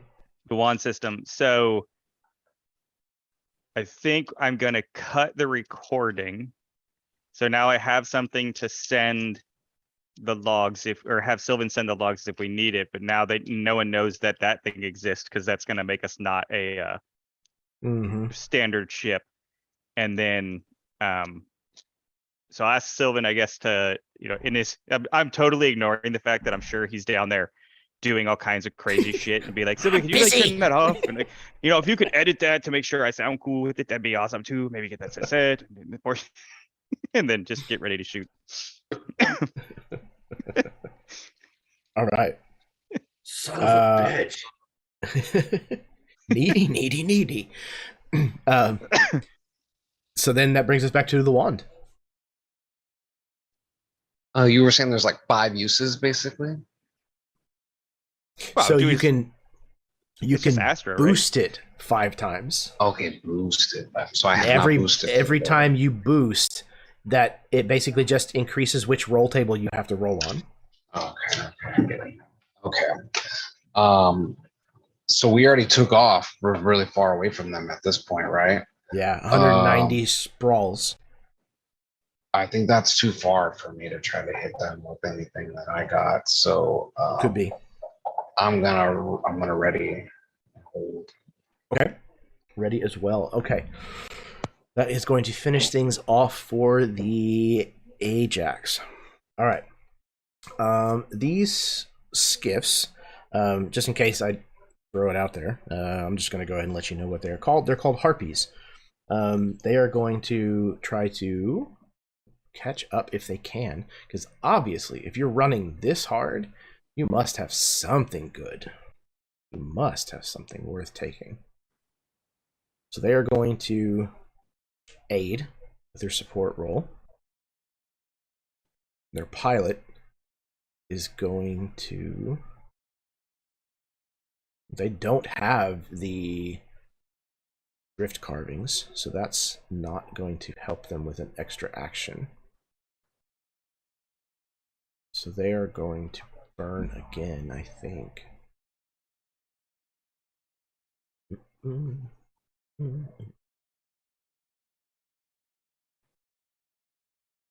Okay. Yeah, I think that's what they're going to do. They're just going to burn.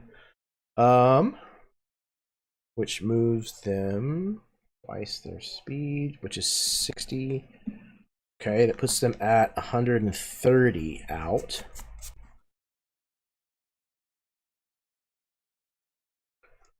They are going to attempt the same thing that they did last time. Attempt to shoot at you. I think they're still at disadvantage, if I'm not mistaken, because of the burn. And if not, at the very least, it would be because of the distance. Oh, wait. No, their heavy repeater cannons cannot hit you. They have a max range of 120. They're 130 out, so they actually cannot shoot you currently. Well, do they have pulsar? Because pulsars should be 150, I think, right? They don't. They have a different other weapon. Don't point that thing at my planet gun. They have to be much closer to use that other thing, though. Grapple. Okay. All right. I think we're gonna go through one more round, just to make certain that you are able to put enough distance. But it's looking like you're probably in the clear, because I don't think that they're going to be able to catch you as long as you're continuing to basically just go all out like this, and you're already out of the range of their guns. So unless something crazy happens in this next round, you're probably in the clear. All right. So that is what the Harpies are doing. We're back to the Ajax. So starting with support. I will provide aid. And I give it to the pilot again, to Ulysses. Yep. Okay. That's working so far. Yep, absolutely. It ain't broke. All right, Chad, you are back just in time for the pilot turn. Oh, hey, sweet, cool. Mm-hmm. So what do you have? Aid. You have aid from Sylvan aid. again. Okay. What are we thinking, guys? Pedal to the metal. Keep going. Same thing. Keep going? Same thing as before. Yeah, we're almost Same out of thing? their Okay. crosshairs. They couldn't shoot us. We were 10 They were too far away. parsecs. Okay. So So let's try this again, man. Yeah, I'm just trying to get us out of Dodge right now. Okay. And then all of this is with advantage. So okay. 16 for the first one. And 18 for the second one. Thank God for that advantage aid. Oh my goodness. Okay. Yeah, because man, the first two were bad. It was like a 7 and a 6, and I was like, oh, nope. All right. So you have managed to push this thing further. Are you doing the burn and the overthrust as well? This turn again? Look, if this here's the thing. Ulysses is a Forgeborn. He understands mechanics. He also understands that robotics, mechanics, all the technical stuff has a threshold of holy shit, right? I feel like we're getting in that holy shit range, and I'm a little scared to add yet another Astra. To push this junker to Junker. Junker.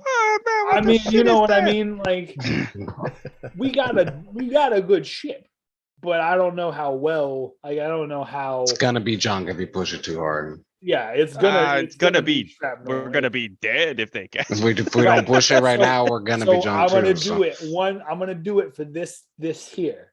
If For the somehow one time. If somehow this thing busts up into 1,000, Astra friggin' pieces, okay. But I think with those Okay. rolls, I think we're good. But like, Better for us to blow ourselves up. yeah, Than to we're let gonna them do blow we're gonna us do up. the burn. We're gonna do the burn and the overthrust one more time, Overthrust. baby. Okay. So So the overthrust will add another astrafade point. So you are now at 2. of 3. The Ajax again has 3. So as of right now, no need to roll anything else on any kind of chart or anything like that. So, all right, and that is another 100. It occurs to me though, scrolls. I've never rolled an Astra table on a ship before. So there's a part of There's me a that wh- like wants to push There's a it and whole wants yeah. There's a whole different what series of that- tables for that. what that is a thing of. So Hmm. You want to have a warlock roll on the table, right? hey brother, I don't know if you know this, but we're about to go into like kaboom status. Okay. Piloting gunners, you still holding your actions? Yeah, totally. I don't think there's anything I can do at that point for it. Yeah. Yeah. And we've made distance each time, right? So like Yes. it looks like there's no way they could even catch up for that one on it. Yeah. At your current speed, that is 100% correct. So I think even then, as long as he can do it without being turned to paste, then Kahiti's like super happy with what's going on as far as like we're not dying. That's cool. And we seem to be getting out of the way.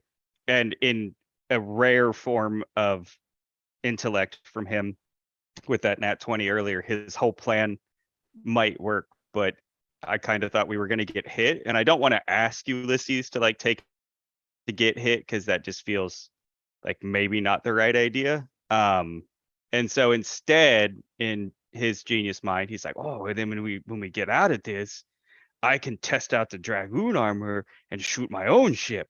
And so I'm going towards the Dragoon armor because it takes 10 minutes for that to get put on. So I'm going to be like trying to suit up into that.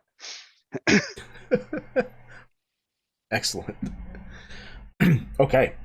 So yeah, again, like at the current speed that you're going, you're fairly confident that there's just no way that they're gonna catch up to you, and they're getting at the point where like a small skiff would be in danger if it keeps going much further away from its, well, mothership, I guess is what you would call it.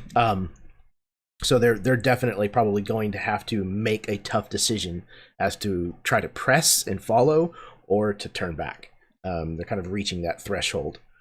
So yeah, you can definitely pull off and start suiting up in the Dragoon armor. And then Wand, you hanging out? You been ready to action? Yeah, like a dog with its head out the window. Woohoo! As you're going super fast. Perfect. All right. So the harpies are. I mean, yeah, there is no way that they can catch you, and I think that they are definitely understanding that they're rapidly approaching the point where they could be in trouble and abandoned. So they're going to turn around and start to head back, which means that we are going to fall out of combat. Okay, so you are able to cut thrusters and basically coast more or less kind of at the speed that you had been maintaining for a while, so that you can be very comfortable in the knowledge that you're away from the Wyvern and its harpies. I have to show all of you this though. I know we didn't get into the nitty gritty of the combat. Like, we want ship combat. Run away! Run It's away! okay. Everyone No, run no, away! all good. But We bravely because I ran was away. super stoked for this, Use I have the to show you. mechanics. So I had this Oh, thing that's awesome. set up. Now I want to go back. Where- Let's do it. where- Let's turn around. Full Okay, force. hold up. Go back. Where you can move the reticle to Oh, that's so cool. the Oh, different nice. intersections on Nope. I the grid. retcon. I want this now. Oh, we could still have ship combat on the way into the That's station, true. on the Yeah. way That's out of true. the station, on and the the enemy see- ships the next can Oh, be drawn that's on it trilogy too. as we go to the Oh. Harbinger. Oh, that's Oh, so where'd you build that freaking at? cool. That's awesome. In GIMP, just with layers and What? stuff I stole This is from the all internet. GIMP? Yeah. Nice. Yeah, it's just like a transparent. It's just like a transparent layer. I think the ships are Star Shut up, Fox my man. symbols. Star Yeah. Fox ships. But this is It's still so awesome. good. Yeah, Well, it's thank really you. well done. And they're Like individual the layers that are production transparent. value you're getting is just stupid now. Man. Yeah, it's great. Like, I I love appreciate you. that. Thank you. This is so good. Holy cow. Like I wouldn't have thought about that. Like, hey, let's just throw this thing in GIMP and like make a thing and then like make it so I can play it on stream. I had the idea. I was like, it'd be really fun to do like an '80s like retro, 16-bit like throwback. Starfighter. So Yeah, good, exactly. Last man. Starfighter, yeah. Kind of Last Starfighter, but kind of I love that. tell it from the perspective of like a Rossi Those fight words. from the Expanse. Heck yeah. But no, everybody's gonna run from combat, so fine. Listen, buddy, you said, and I quote, "These are big bad mamma jammas," and I said, "No, thank you." No, it's all good. All good. Okay. So the Ajax kind of zips off into the less densely populated area of this hazardous route. And before long, kind of ahead of you, you see that thankfully your coordinates were not off the mark. You are able to see at first, this small little dot. And then as you get closer and closer, you can see that kind of in this nebulous orbit around this other moon, you see a kind of glowing dome with a hexagonal pattern on it and all of these kind of branching spokes that kind of stick away from it that you would know would be places where ships can dock. Now, these are large docks. There's a lot of smaller spokes that a ship your size would be able to dock at, kind of in the lower levels, to be out of the way from the larger ships that are coming and going. There's not a ton. There's not a lot of traffic that is here at this space station, but kind of at the very, very edge of kind of like as you're able to start really kind of seeing the detail of this space station, there is a hail, and I think that's where we're going to go ahead and call it for the evening. Sounds good. See you session 7 part. We did it. We did it. We're gonna. We could push Trilogy of but- trilogies. We're totally gonna turn this thing into I like think some we Star Wars drag it shit. out. Like, welcome to the trilogy, the 9 Welcome to the 9-part Again, trilogy. The As long one as that all took of you are forever. honestly comfortable with pushing it to a 7th session. Because some Listen, people's gonna die. so- We're gonna meet Jar Jar in the station. Now we have 3 episodes of Jar Jar. 7, 8, and 9 is all just. Listen, I was. Darth Jar Jar. If we had, here's the thing. We That- got to that. If they had done weapon- that fan theory is the only thing that redeems any of it. Yeah, yeah, totally. Darth Jar Jar should have saved that. Darth Jar Jar would save would save the entire series. No. Darth Jar Jar. It was a great session. all A lot of right. fun. Yeah, Yeah, I love good. this though. Glad to hear it. Glad to hear it. Because Now we like, have a look, Trojan man, horse option. We have all kinds of stuff we could do now. we could have hands down gone into full ship combat. I would have enjoyed it, but we made the decision as a group. Wasn't just me being like, let's run away. Well, I think, yeah, totally. I think though it made Oh, sense makes because sense. 3 of them we probably could have fought, but we had to get away to only get 3 because there was a bunch. Right. And by the time we had gotten away, it's like, why, like, Why just murder these why three? let them, right? You Yeah. know, they're not our dog, not our fight, Yeah. and we Yeah. can still fuck them up later. Well, it reminded me when you said Star Fox, Jeremy, it reminded me of the mothership level in Star Fox where there's that big pyramid in the Vaguely middle, remember. right? Okay. Yeah. So do you know that it's like one of the first levels in Star Fox where they have like the big pyramid in the middle and the mothership is above is like slowly coasting above the pyramid, and then once it gets to the pyramid, it either shoots the laser down through the pyramid, or you somehow manage to blow up the mothership, right? Right. Okay. Yeah. That That is sounds what familiar. that is what that portion reminded me of, because there's like Good. thousands of little ships, and you just have to continually shoot down the ships, and then eventually Starwolf and like their whole, the whole gang show up and like try to stop you. And then you end up beating that level, like I've done a thousand times. It was very much kind of meant to be that somewhat tropey science fiction scene where there's a big scary ship that is like looming. It hasn't there was seen a part of you me that yet, was like, and you're kind of quietly. The video game turnaround where we're like, whoop, we've reached the edge of the barrier. Guess we gotta spin around and like fight them, I guess, That would have been that for me. Like, this was really cool though. I enjoyed this. I enjoyed being able to like play around with the mechanics, see what the mechanics do. I'm hoping that we get some sort of like small ship combat, but like after the fact, like if we get into this ship and then have to like now get away from the ship and then maybe fight some stuff, I'm down. Like, all right, I want to like we'll that's the escape. That's the escape pod plan. That's like, Oh yeah, the jettison the escape pods, get out of Dodge. I'm down. Yeah, all right. I have a feeling like, we've got to raid an entire space station to try to hopefully get away from it. It could be easily a 9-part series. Hopefully Jeremy's not cursing Oh, his no. like, I'm never running a fucking trilogy again. Well, I'm never doing this ever again. Welcome to the world's longest one shot. It is definitely not the first game that has He's spilled like, over. man, he's like, man, this start playing thing was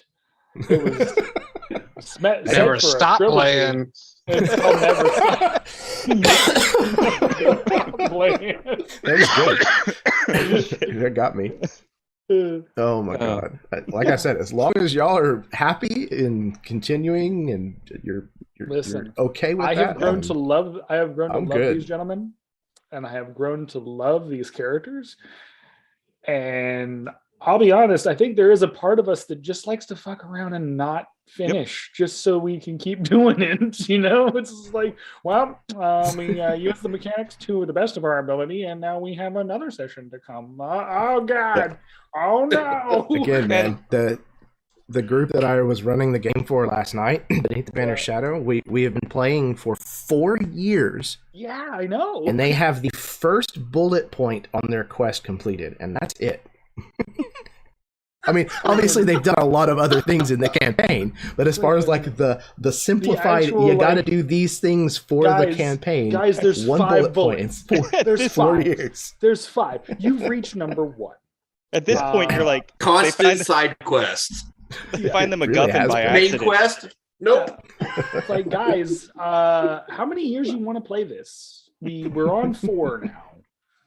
We want to play for 10? Because that's at the pace you're going, that's where we're at.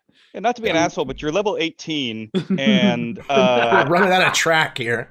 the rest of the shit you have to do probably should take you about a day at this point, as you're almost gods. Yeah, So yeah. you could just Could you just spirit bomb the ultimate deity and be done with it? at this point it's just like chores. Like, fuck, I don't really want to go save the world right now, but god damn it. Another We're on our way. dragon? I'm being asked to save the world. I guess we'll do it.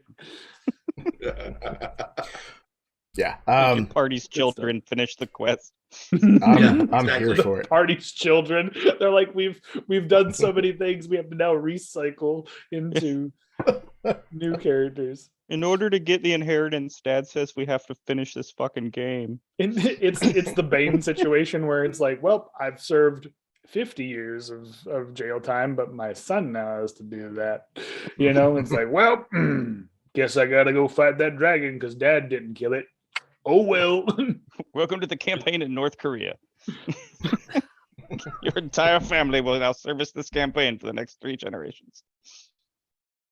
But yeah, again, like I'm here for it. Like this is what I do for fun. You're looking out, so yeah, dude, I Yeah, love totally. it. It's And fun. A you're good time. you're improving totally every for it. single session. So well, I thank think- you, I love it. Chad. I appreciate that. As I think that like Harbinger has its limitations. Like I don't know how much leveling up changes the game Hmm. a ton from this point, but I'm totally excited to run through the rest of this for as long as it takes. Well, Yeah. like The story now is what's grabbing everything. Good. I good. think that this is just me knowing some certain stuff, but like I think that Matt has that on his dot. Like they have that on the docket. That Harbinger is like one of the next big Yeah, bubbles I think it to is. finish. And No, so and it's it being in great. beta rules for so long, we're about to get a big chunk of something. I don't know when, I don't know how, but I feel like it's coming. Mhm. And when it comes, it's gonna hit like a snowstorm, and everybody's gonna be like, "Oh my god, Harbinger!" well, and my thing Like- is like this is not Tuesdays. This is when this group can meet. So if Yeah. Harbinger hits a pause after this, these characters can go on a shelf and whatever Yeah. Jeremy's interested in, or if anyone else is interested in anything, like, you know, Yeah, I just enjoy playing with the group. It's been a fun group. It gets me to RP on the aspects of it, but it has enough other aspects to keep me going, the stuff, and Jeremy's Yeah. style is fun. So The you hear that, Blade Jeremy? Runner You do a RPG good just job got- at stuff. Thank Yeah. you. oh, what was that? What did you say, said Todd? the Blade Runner RPG just got released. Nice. Oh yeah. Mhm. Yeah, Is it that's its, on Roll20. is it its own system? Yeah. Nice. Yeah, Well, I I got the playset off the Kickstarter, so I haven't even looked Nice. at it yet. But I know that they opened it up on Roll20 as well. Very cool. Because I know Modifius just bought like 4 or 5 like different IPs and was putting out RPGs under their kind of system. I don't remember what their system is called, but I didn't know if it was one of them or not. But that's cool. No, it's awesome. I love, as you can tell, I love cyberpunk stuff. So We should probably let you close this out before we start taking it off the rails even further, though. yeah, that's probably a good idea. Thank you everyone for being such amazing players. You guys are awesome. Getting the chance to run a game and throw challenges at you and kind of watch you overcome them, but overcome them in a way that feels right for your characters and the things that you've already established for them. It's always a lot of fun to watch players navigate that. And yeah, it's you guys, y'all react to things in such a great way that I love being able to throw wacky shit in there, like, you know, an AI that sounds like Macho Man. And y'all being appreciative of that is huge. That makes me happy. So thank you. Anybody who watched along with us this evening, whether you watch live or you're tuning in at some point further down the road in the future, thank you very, very much. I honestly appreciate it. If you don't mind, you can hit the like button, subscribe, share it with your friends. You know, show them my horrible Macho Man Randy Savage impersonation. Whatever you want to do, share it out. But it is deeply appreciated if you do. Thank you very much. Yeah, there's a lot of other content on the channel, but this game is going to be the last one for the year.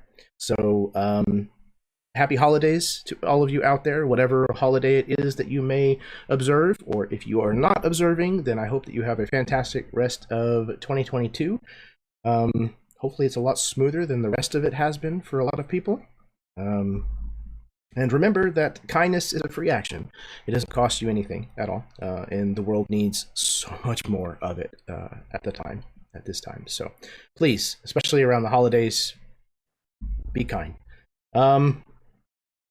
Yeah, I think that's everything that I've got. I love all of you very much. We'll see you in the new year. And until then, may your dice roll high and your snacks always be within reach.